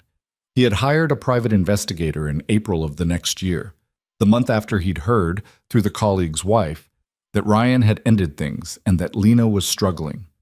The PI had watched Ryan for 41 days, not her. That was on page 2, item 15. The PI's name was on the page. So was the amount Adrian had paid him. So was the date he had told him to stop. He had not, it turned out, been exaggerating about the 41 days. Item 18, the call about the job at the downtown firm. One sentence. I asked a man at Harriman Fair to put Hale's name at the bottom of his list. I did not tell him why. He did not ask. Adrian had underlined, I did not tell him why once. Item 20, Diane. She read item 23 times. January 20th, year of contract. Had a junior partner at Gallery Westbrook refer a rebrand job to Diane Laurent's studio that was already likely to land with her, accelerated the timeline by approximately 3 months. This was not a fake project. The client was real, the work was real. Diane earned the contract on her own merits. What I did was move the date. My intention in doing so was to give Diane the ability to increase your salary before you accepted a pending offer from a Philadelphia studio. You had told a colleague of Diane's, Marco, in November that you were going to accept the Philadelphia offer in February if nothing changed. Marco mentioned this to Diane. Diane mentioned this to an acquaintance of mine at a party. I moved the timeline the following week. Lena read it twice and set the page down. She looked out at the terrace. Adrian was still standing at the railing. He hadn't turned around. He had finished his espresso and was holding the empty cup loosely in one hand. The wind was moving his hair. Marco. She remembered telling Marco. Marco at the studio's little Christmas party, with the cheap Prosecco, wearing the stupid sweater with the dog on it. She remembered telling him she was going to take the Philadelphia job. She'd been drunk. Or tipsy. Her mother had just gotten the second round of scans back and the numbers weren't good, and Lena had needed to say out loud, to somebody, that she might leave New York. She'd chosen Marco because Marco never remembered anything. Marco had remembered that one. She kept reading. The list went on. 26 items. It ended in the month before their wedding. He had, she saw, paid off a small consumer loan she didn't know existed. An automatic overdraft charge that had been rolling forward on her old checking account for years. A couple of $100 she'd long since stopped thinking about. He had done it anonymously through the bank, on the day before their signing. She hadn't even noticed. She'd checked that account maybe twice since the wedding, and both times she'd figured they'd finally written off the debt. After item 26, there was a break in the page. And then, below it, in smaller writing, as if he had added it last, everything after the signing, I believe you already know. The apartment on 116th Street is owned by a holding company I control. The furniture in it was chosen, at my instruction, by a designer who was told you preferred warm neutrals and a firm mattress. You mentioned the warm neutrals to Diane once in a meeting I was not at. The designer is someone I have used before. I did not tell her it was for my wife. She was never told your name. Under that, in his handwriting, unsigned, I am aware that what this document describes is a person who did not know where his own life ended and yours began. I am not going to explain that because there is no explanation for it that will change what you are reading. I am sorry. I am going to try to be a different kind of man starting today. Hey. She folded the pages in half, then in half again. She set them on the counter. She sat on the stool for a long time. She drank her coffee. She watched him through the glass. He still didn't turn around. After a while, she realized he wasn't going to. He was going to stand out there until she called him, and if she never called him, he was going to stand out there all day. She got up. She slid the door open. The cold hit her. She stepped out in bare feet onto the terrace tile. It was colder than she expected, stinging against her soles, but she didn't go back in. Adrian. He turned. Come inside, she said. You're going to freeze to death, and then I'm going to feel guilty, and I don't want to. The corner of his mouth did the thing it did. The closest he came. He came in. He closed the door. He stood near it, not near her. I read it, she said. Okay. Marco told you I was going to take the Philadelphia job. Marco told Diane. Diane told a woman named Hannah, whose husband is on a board with me. Hannah told me in passing. She didn't know I knew you. She was telling me because Diane was worried about losing you. Diane loves me. Yes. Diane doesn't work for you. No. But Hannah's husband does. Hannah's husband and I are on 3 boards together. Adrian. Yes. Does Diane know? No. Does Hannah? Hannah thinks you two met at one of her summer things. I've let her think that. I'm sorry. Jesus. I'll correct her if you want. I'll call her today. I'll tell her the truth. I haven't yet because it would mean telling her all of it, and I wanted to tell you first. Don't call her today. Okay? I need to think about Diane. About what to say to Diane. Diane is mine. She's been mine for 5 years. She didn't do anything wrong. I don't want her to feel like a pawn in something. She wasn't a pawn. She was a professional who did her job. The work she won was real work she would have won. I only moved the clock. I know. I read that part. I'm going to tell you something, and I want you to not interrupt. Okay? When I read that part, the Diane part, I almost left. He didn't say anything. He was looking at her very steadily, the way a man looks at a thing he is prepared to lose. I had my hand on my bag, she said. I had the whole plan. I was going to go down the hallway and get my purse, and I was going to walk out of this apartment, and I was going to go to Diane, and I was going to tell her everything, and I was going to get on a train and go to my sister's in Connecticut for a week and figure out the rest of my life. I had it in my head, the whole sequence. I could see the doors. What stopped you? The thing about the loan. The loan? The overdraft on the old checking. $243. You paid it off the day before our wedding, anonymously. You didn't put it on the list as something I should thank you for. You put it on the list because you said you were going to put everything on the list. You didn't spin it. You didn't say I wanted to clean up your credit for you. You just wrote I paid it. It was $243. I did it through the bank. You didn't notice. Yes. Adrian, you are a psychopath. I don't think that's the clinical. You are a psychopath. And you are also a man who wrote down a $243 overdraft on a legal pad so you wouldn't have to lie to your wife about it 2 years later. I didn't want to leave anything off. You told me not to. I know I did.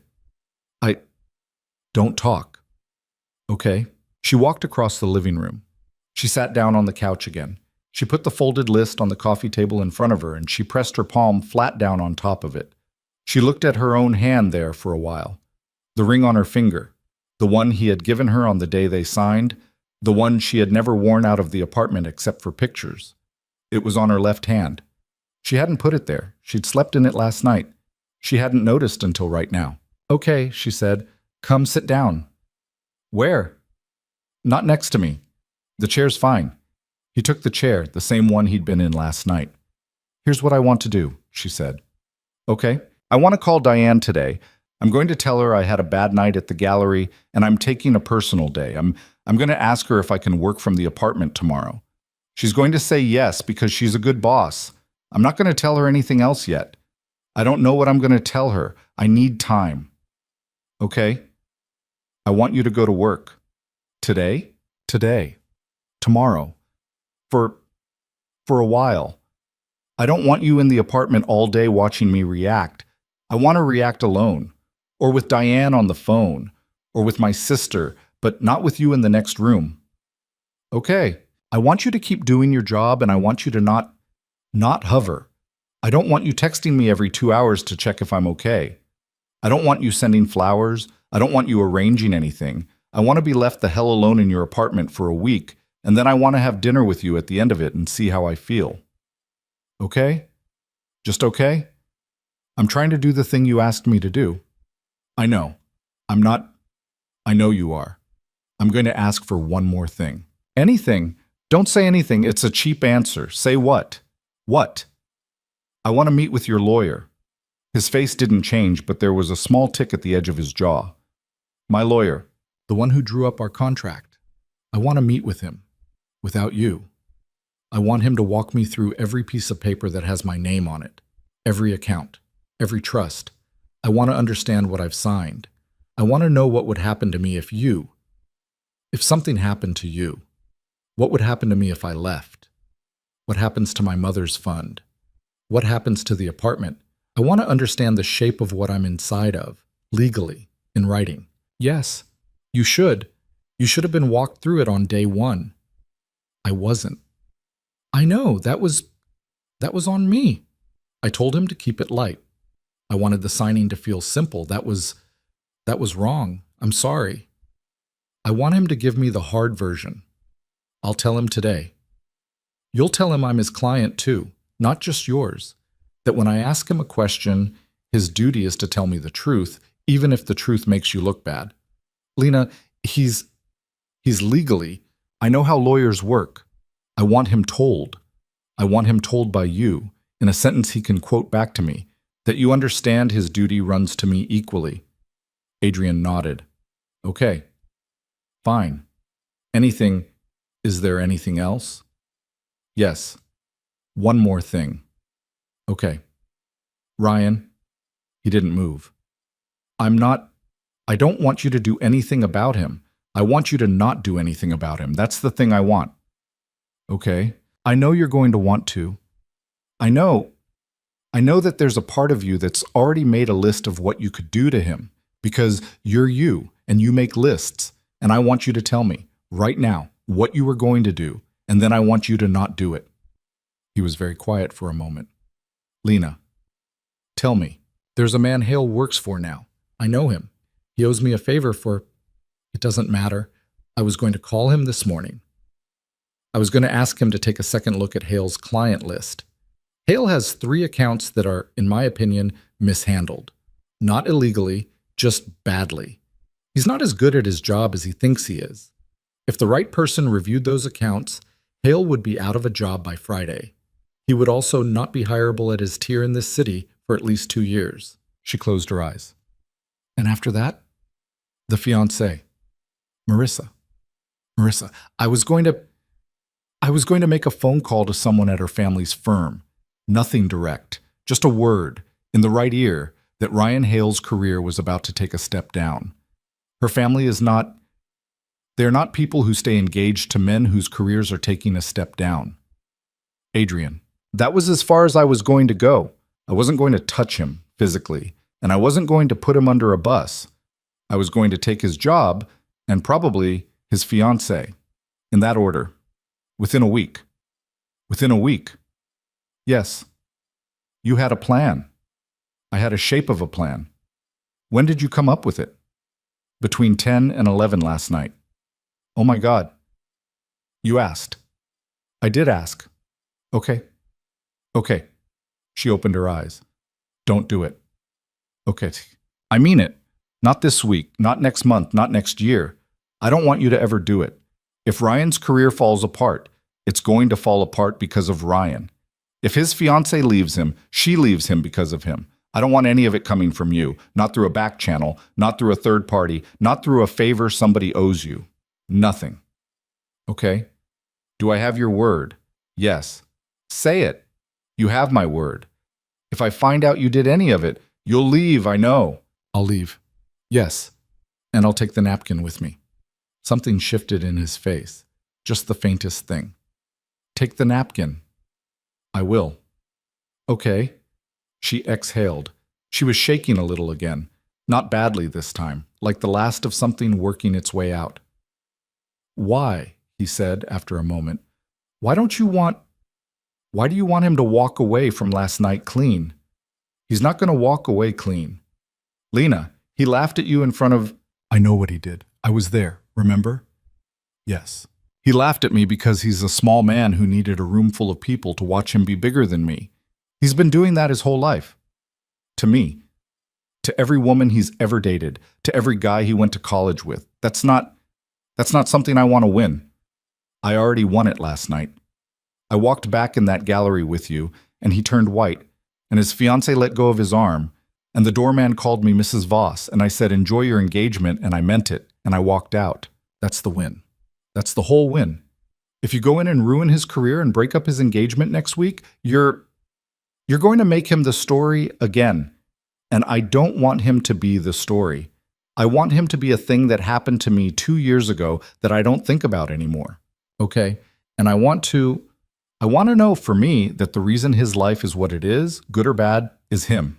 Not you, not me, not my husband with his napkins and his favors. Okay? If he ends up unhappy, I want it to be because of him. Okay? And if he ends up happy, I don't know, Adrian. If he ends up happy, then he ends up happy. Some people do. Some terrible people do. I don't get to decide the universe. Okay. Stop saying okay. What do you want me to say? Say you understand? I understand. Do you? He was quiet for a long time. I understand what you're asking me to do, he said. I'm going to do it. I don't fully understand why you want it, because my instinct is still to take him down. But I don't need to understand why you want it. I'm going to do it because you asked. That's honest. Yes. Thank you. Don't thank me for not breaking someone's life. That's a strange thing to thank somebody for. I know it is. Lena. Yes. Can I ask you something? Yes. Are you telling me to restrain myself because you think it's the right thing? Or because you want to be the kind of person who does the right thing? She thought about it. Both, she said. Okay. Does that matter? It matters to me. I wanted to know. I think I want to be the kind of person who doesn't need somebody else to take her enemies out. I think I've spent a long time being somebody who was scared of a lot of things, and I don't want my first reaction after getting somebody powerful in my corner to be send him. That's not who I want to be. Okay? Also, honestly, it's not worth it. He's not worth the phone call. He's not worth the favor you'd be burning. He's not worth any part of you. He looked at her for a long moment. All right. All right. Is there anything else? Yes. Okay? I want you to stand up. Stand up. Stand up right now. Come over here. He stood. He came. He stopped on the other side of the coffee table. Closer. He came closer. Sit down. On the couch? Yes, not next to me, at the other end. Sit down. He sat down. She looked at him. At the wrinkled sleeve of the sweater, at the bare feet on her rug, at the slight shadow of stubble and the slight shadow under his eyes, and the fact that he had, somewhere in the last 12 hours, stopped trying to look like a man who owned half of Manhattan and started looking like a man who was simply at home, in his own living room, on a cold morning, married to a woman he did not know how to deserve. Give me your hand, she said. Lena, not like that. Just give me your hand. I want to look at it. He held out his hand, palm down. She took it. She turned it palm up. She looked at the scar on his thumb. She ran her finger across it just once. Where's this from?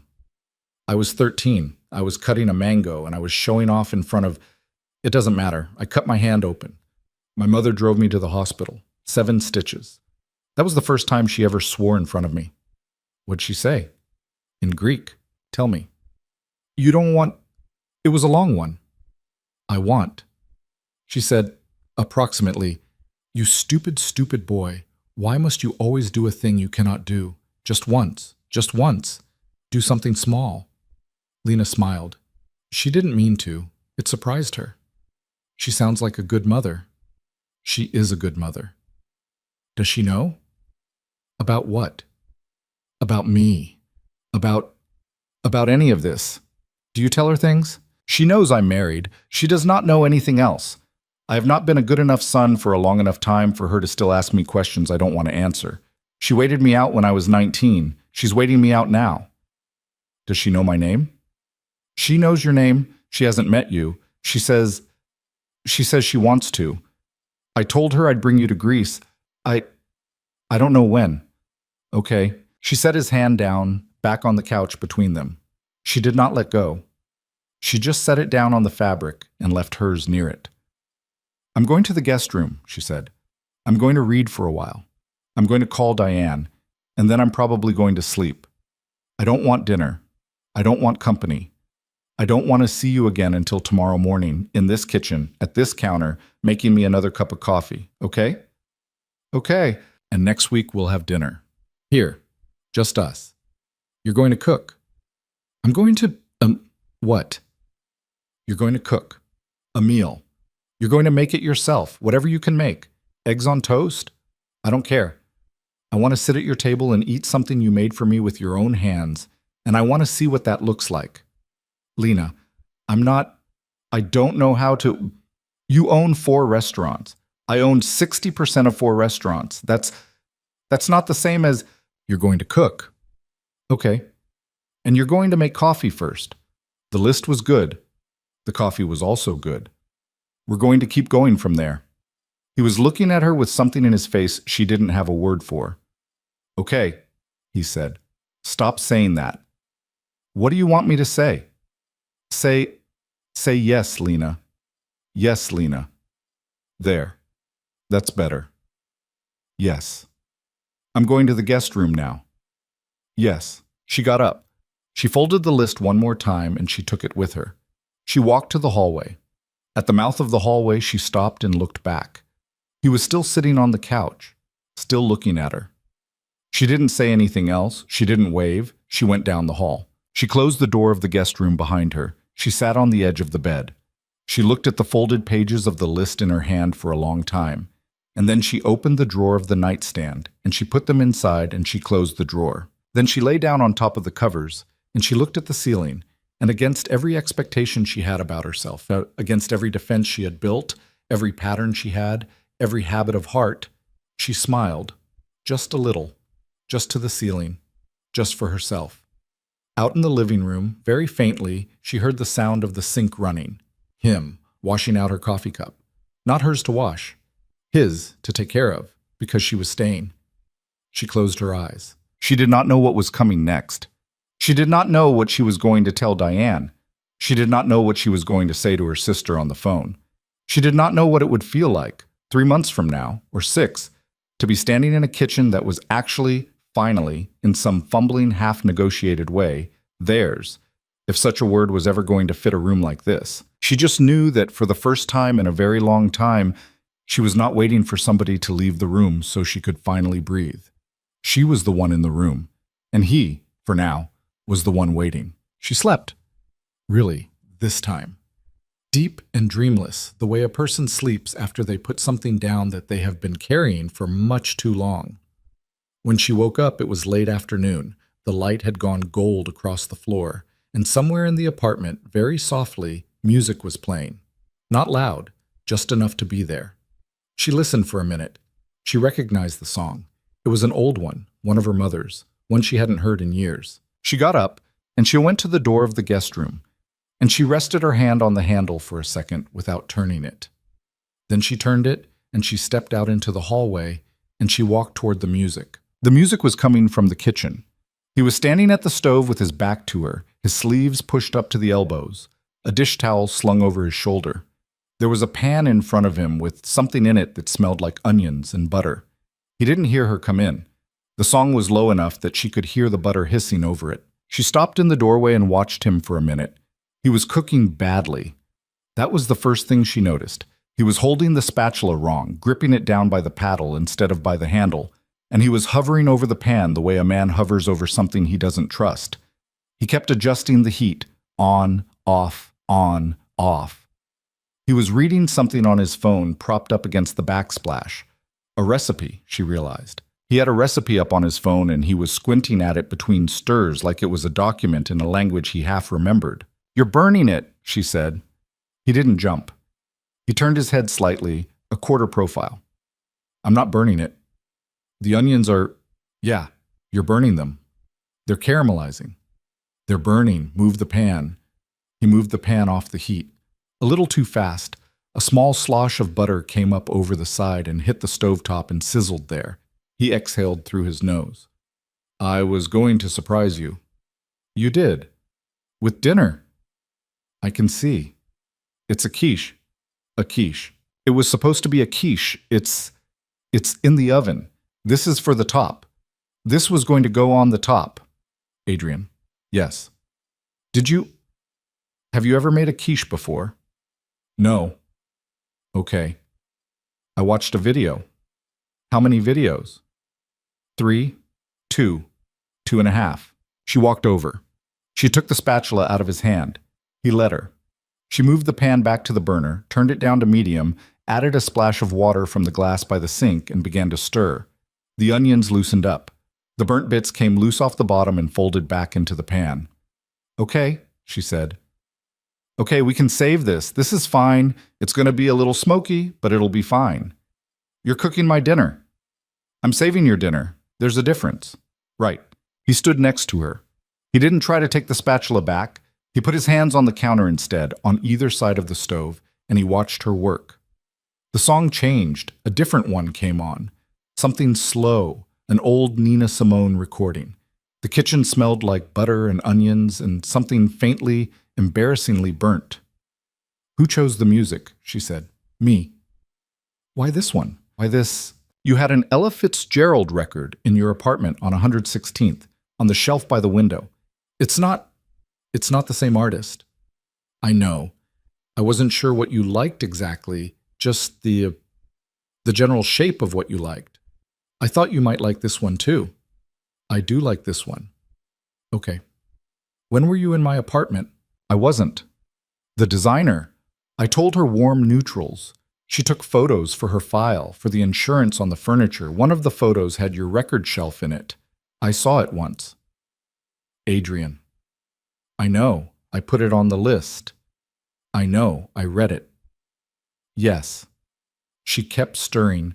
The onions were coming back. You're doing that thing again, she said. What thing? Where you explain everything like you're on trial. You don't have to do that. Not over a quiche. Right. I asked a question. You answered it. That's it. You don't have to also tell me you added it to the list.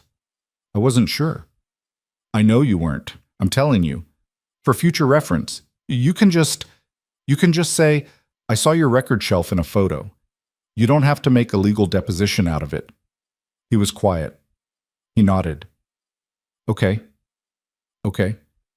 The quiche should be ready in about 6 minutes. Okay. Do I have time to not be the person standing at the stove in front of you? You have time. Go sit down. I'll finish the onions. Pour us something to drink. Wine or water's fine. It's still early. Okay. He stepped back. He washed his hands at the sink. He dried them on the dish towel on his shoulder.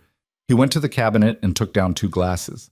He filled them with water and set one next to her at the stove and took the other to the table, a small square foretop by the window that she had never seen used. She finished the onions. She scraped them into a small bowl. She turned off the heat.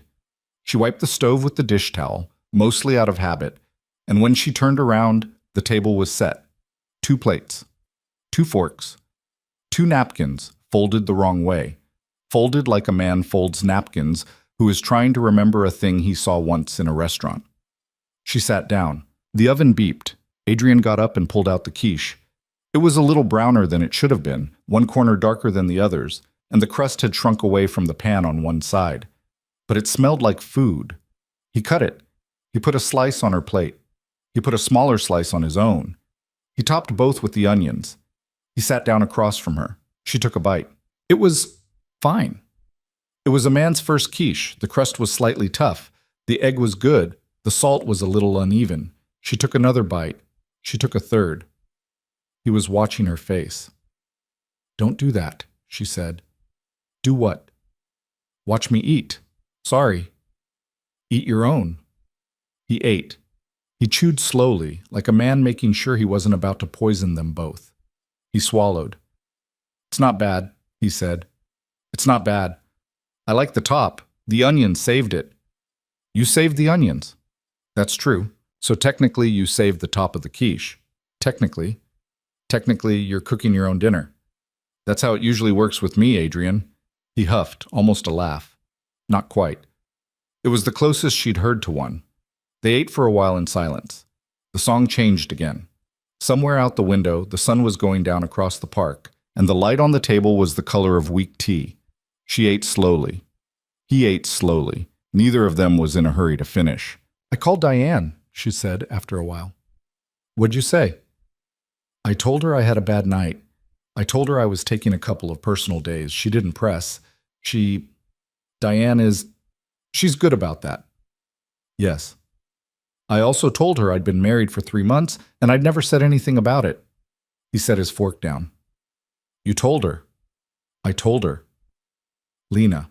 I didn't tell her your name. I didn't tell her anything about you. I said I got married in the summer and I was sorry I hadn't said anything and that I needed to process a couple of things. And she was going to hear some things eventually, and I wanted her to hear it from me first that I was fine, that I was okay, that I was going to come back to work and I was going to keep doing my job and she didn't have to worry about me. What did she say? She said, honey, I've been waiting 2 years for you to tell me you were okay. I can wait another week for the rest of it. He looked at her. That's a good boss. She's a good person. Yes? I told her I'd come in Monday. Okay. I'm going to go back to my apartment on Saturday, the one on 116th. I want to sleep there. I want to pack some things. I want to be in a place that's mine, that's just mine for a couple of nights. And then I'll come back here on Monday night after work, and we'll figure out what the next week looks like. Okay? I don't know if I'm moving in yet. You don't have to know. I don't know if I'm moving in ever. You don't have to know. You keep saying that. I keep meaning it. I want to see the lawyer on Friday. He'll make the time. And I want to... There's something else. The fund. The fund you set up for my mother's bills. Yes. I want you to... I don't want it to just... I don't want it to end. I mean, it's already... She's gone, so there aren't new bills. But I looked at it. It's still sitting there. There's money in it. I want to do something with it. It's yours. I know it's mine. Whatever you want to do. I want to give it to a place that helped her, the hospice on 79th. They were good to her. They were good to me. They had a woman there, a volunteer, who sat with my mother on the nights I couldn't come. She read her poems. She held her hand. I never got her last name. I want to give it to them. All of it. In my mother's name. Do it. All of it. All of it. Yes. It's a lot of money. It's your money. Adrian, I want you to not just say yes. I want to know you think it's a good idea. He looked at her across the table. The light was almost gone now. There was one small lamp behind him on the sideboard, and it was doing everything in the room. I think it's a good idea, he said. Why? Because you're going to spend the rest of your life looking at that account if you don't. Because it was put there for something that is already over.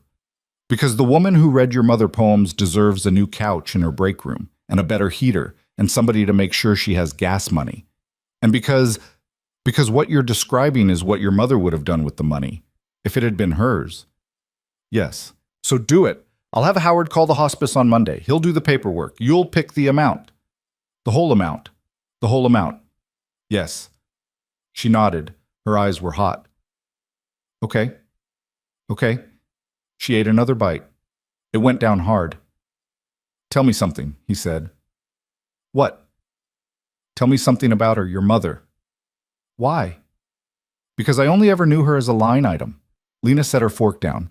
She thought about it for a long moment. She was a secretary for 31 years, she said, at a small law firm in Astoria, the kind of place that's over a dry cleaner. She wasn't a big personality. She wasn't one of those people. She had a very small life, and she was very good at it. She kept a clean house. She made her own bread, not because she had to, because she liked the way it smelled. She read 2 books a week. She never finished high school, but she finished every crossword puzzle in every paper she ever bought. She made my lunch until I was 17. When I broke up with Ryan, she didn't say anything about him. She didn't say I told you so. She didn't say I'm so sorry. She sat on my couch for an hour, and she didn't make me talk. And then she got up and she went into my kitchen, and she made me soup, and she went home. That was how she did everything. That was what she was. Okay? She would have liked you. What? She would have. You're not a man she would have approved of. You're too rich. She would have found your shoes suspicious. She didn't trust expensive shoes. She would have thought you were hiding something, because you are, all the time, and she had a good eye for that. But she would have liked you in the end, because she would have watched how you looked at me. And she would have said, "At least this one sees you, Lena." That's what she would have said. "At least this one sees you." Adrian didn't say anything. He looked down at his plate. He picked up his fork. He put it back down. When he looked up again, his eyes were not wet, not quite, but something close. "I'm sorry I didn't know her," he said. "So am I. I would have liked to." "I know." They sat in the lamplight. She put her hand out across the table, palm up. An invitation, nothing more. After a moment, he put his hand in hers, just his fingers in her palm. He didn't grip. She didn't grip. They just sat like that while the Nina Simone ended and the next song started. Something she didn't know, something slow, a piano. "Can I say one more thing?" she said. "Yes." "Then I'm done tonight. Then we eat the quiche. Okay?" "Okay." I'm going to be angry about this for a while. A long while, maybe. It's going to come back. It's going to come back when we're in a car or at a dinner or on vacation in 3 years, and somebody's going to mention Philadelphia or Diane or, I don't know, overdrafts, and I'm going to get quiet, and you're going to know why.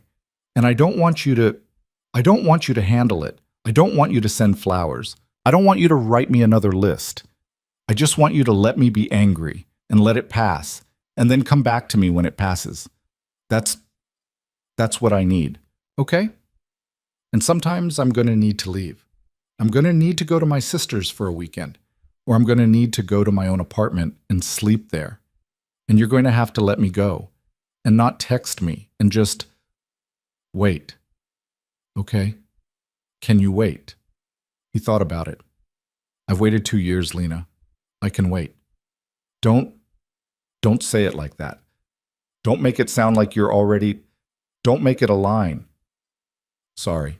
Don't apologize. Just yes or no. Can you let me go when I need to go, knowing I'll come back and not do anything in the middle? Yes. Really? Yes. Because if you can't, this isn't going to work. I can't be with somebody who's going to make a phone call every time I go quiet. I can. Okay. I can, Lena. Okay. She squeezed his hand. Once. She let go. She picked up her fork. "This is still not bad," she said. "Thanks." For a man who owned 4 restaurants. 60% of 4 restaurants. 60% of a bad quiche. Yes. She smiled. He smiled. It wasn't the half smile anymore. It was something close to the whole thing. He was going to need practice at it. So was she. They finished. He did the dishes. She sat on the stool at the island and watched him. And when he tried, once, to tell her she didn't have to sit there, she gave him a look that made him stop. And she kept sitting, and he kept washing. After, they didn't do anything. He made tea. They took it to the living room. She sat at her end of the couch, and he sat at his end, and they did not touch, and they did not talk for a long time. The city lights came on across the park. Somebody somewhere below the window was playing music, faintly. Some bass line thumping through a wall. A helicopter went over. Around 10, she put her mug down. "I'm going to bed." "Okay." "The guest room." "Okay." "Good night, Adrian." "Good night, Lena." She went down the hall. She didn't lock the door this time. She didn't think about it until she was already in bed. She lay there for a while, listening. She heard him moving around quietly. She heard the lamp in the living room click off. She heard his footsteps go the other way down the hall to his own room, which she had still never been in. She heard the door close. She slept. The weeks that followed weren't clean. Nothing about them was clean. She went back to her apartment on Saturday, and she lay on her own bed and she cried for an hour. Not for any one reason she could name, just the long drain out of a body that had been holding too much. She slept in her own sheets that night. She made her own coffee in the morning. She took the train down to her sister's in Connecticut on Sunday, and she told her sister everything. Her sister, Kate, older, 2 kids, a husband she had chosen badly but who had turned out, to everyone's surprise, to be a good man in the end. Kate listened for 3 hours without interrupting, which was not something Kate was known for, and at the end of it she said, Lena, I don't know what to tell you. I don't know. That's a lot. That is a hell of a lot. I think he's crazy. I think he might love you. I don't know if those are the same thing. Lena went back to the city on Monday. She went to work. Diane didn't ask. Diane brought her coffee, and she put her on a new project, and she did not once bring up the wedding Lena hadn't told her about. And when, 4 weeks later, Lena finally sat down in Diane's office and told her the whole story, or most of it, the parts that mattered, Diane said, "Okay, sweetheart, I'm not going to pretend I understand it, but I want you to know that if it goes sideways, you have a job here and a couch in my living room, and you can come stay with me for as long as you need, and I will not ask questions." Lena cried in Diane's office. Diane had tissues. Diane always had tissues. That was why Diane was Diane. She met with Howard, the lawyer, on a Friday, alone. He walked her through everything. The contract, the accounts, the holding company that owned the apartment on 116th, the trust that held her mother's fund, the prenup that she'd signed not fully understanding, the new prenup he was prepared to draft if she wanted it. Howard was in his 60s, careful, and he answered every question she had exactly as he'd been instructed to. He did not flinch when she asked him to explain what would happen if she divorced Adrian tomorrow. He told her. The number was larger than she had expected. She didn't take notes. She just listened. At the end he said, "Mrs. Voss, I want you to know, I have represented Adrian for 11 years. I have never seen him like this. I don't know what the right advice is, but I know that if you were my daughter, I would tell you to trust your own stomach, not mine." She thanked him. She left. She moved in, slowly. Not in a single day. Not even in a single week. She brought a suitcase one weekend, a box of books the next, a pair of lamps she liked, her own, cheap ones, the kind you bought at the discount place. And she put them in the living room and she made him leave them there, even though they didn't match anything. He left them there. They stayed. They fought too. They fought about small things at first because the small things were safer. Whether the windows should be cracked open at night, whether she could leave her shoes by the door, whether he was ever going to stop standing up every time she came into the room. They fought about the big things later, when she was ready. She lost her temper at him once, in March, about Philadelphia. She'd been fine for weeks, and then she'd been at a work dinner and somebody had mentioned a job in Philadelphia, and the whole thing had come back up, and she'd come home, and she'd sat on the couch and said, I can't do this tonight.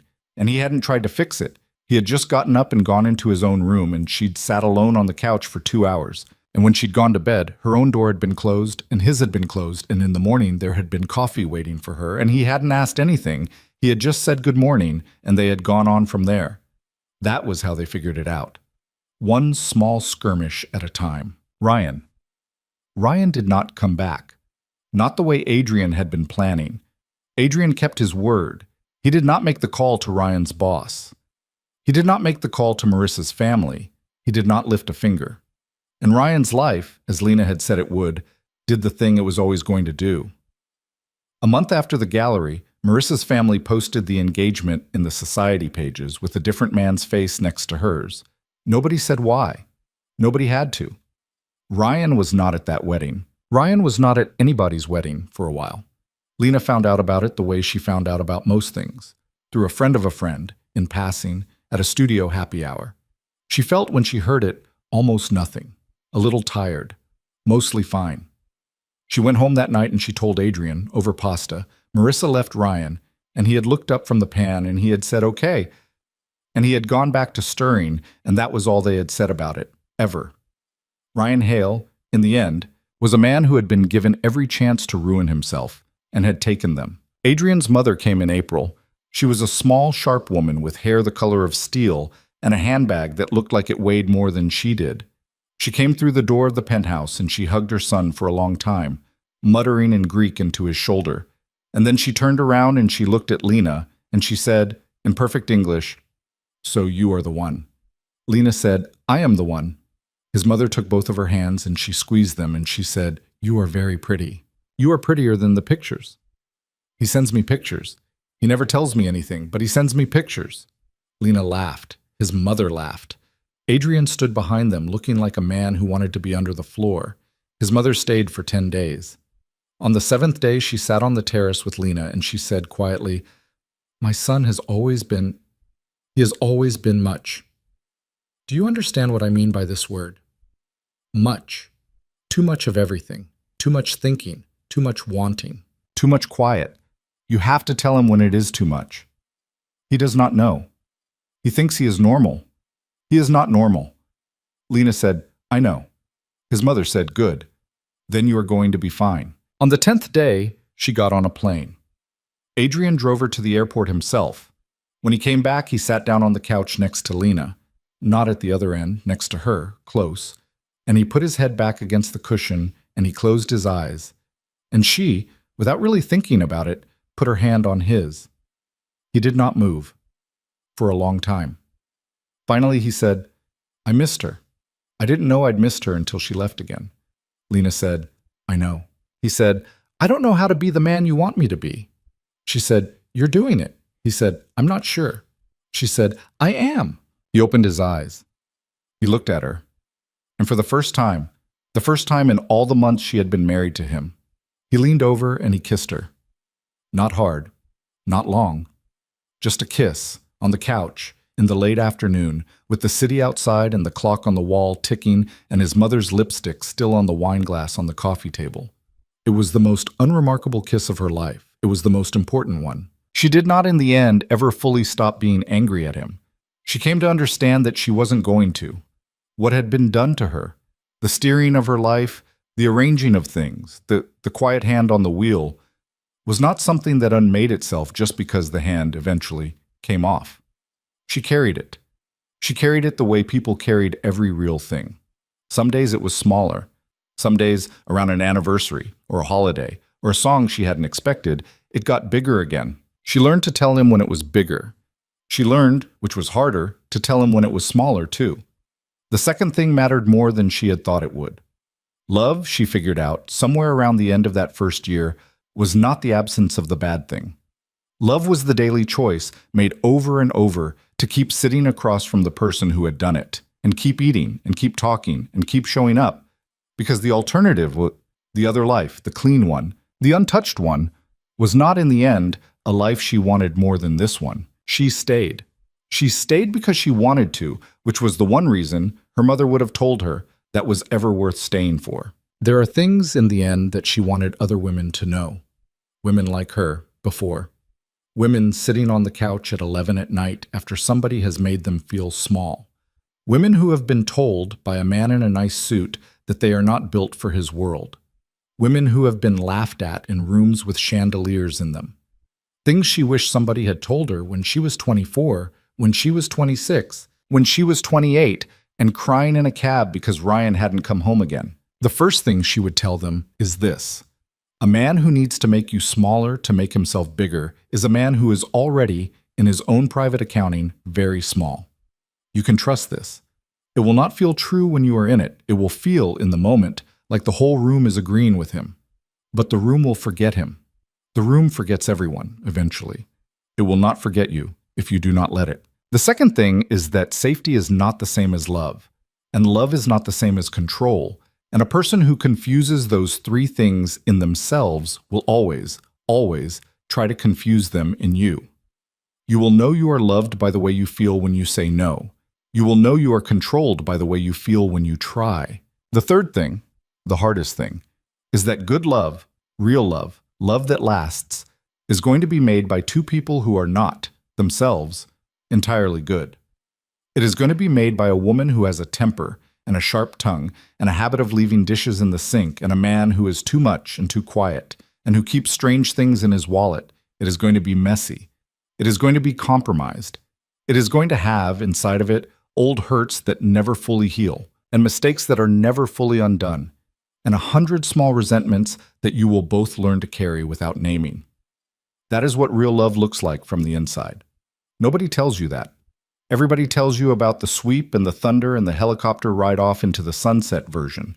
Nobody tells you about the burned onions on a Thursday night in November, and a man washing your coffee cup because you are staying, and the quiet understanding that neither of you is entirely the person the other one thought they were getting, and you are choosing, anyway, to keep going. The fourth thing Lena would tell them is that there is a moment in every woman's life when she gets to decide whether she is going to keep apologizing for existing or whether she is going to stop. For Lena, the moment was on a cold sidewalk half a block from a gallery on a Tuesday night in November, when she looked down at her phone and she saw a name, and she made a choice. She has thought about that moment many times since. She has thought about who she was the minute before and who she was the minute after. They are different people. They are the same person. She carries them both. She is not special. That is the last thing she would tell them. She is not special, and her story is not magic, and the man who came for her in the car that night is not a prince, because princes do not exist, and what she married is a complicated and flawed and sometimes frightening human being, the way all of us are complicated and flawed and sometimes frightening. And what she has now is not a fairy tale. It is a life. It is a life she chose, out of the full set of lives she could have chosen, and she is still choosing it every day with her eyes open, knowing everything. On the 1-year anniversary of the night at the gallery, Adrian asked her what she wanted to do. He had something planned. He always had something planned. She told him to cancel it. She told him she wanted to stay home. She wanted him to cook. She wanted him to make the quiche. The same quiche. The bad one. She wanted to eat it at the table by the window, with a song on. And then she wanted to do the dishes with him, and she wanted to sit on the couch at her end, and him at his end. And she wanted to talk about nothing in particular, and she wanted to go to sleep in the bedroom they now shared. And she wanted to wake up in the morning with him there, and she wanted the day to be an ordinary day. He canceled the plans, he made the quiche, he burned the onions again. She saved them again. He laughed. A real one this time, short, surprised out of him. And she laughed too, and they sat at the table and they ate. And outside the window the city went on being the city. And somewhere in it probably Ryan Hale was sitting in a bar. And somewhere in it probably a different woman was walking home after being made to feel small in a gallery, and the world was what the world always was. Lena reached across the table. She put her hand on Adrian's. She was not surviving anymore. She was not waiting to be chosen. She was not small. She was sitting at her own table, in her own apartment, across from a man who had been honest with her, eventually, about all of it, and who had, when she asked him to stop, stopped. She was seen. She was known. She was picking her own life. The kitchen light was warm. The song changed. Her coffee was still warm in the cup. She took another sip. It was finally enough. And that was the end of the story.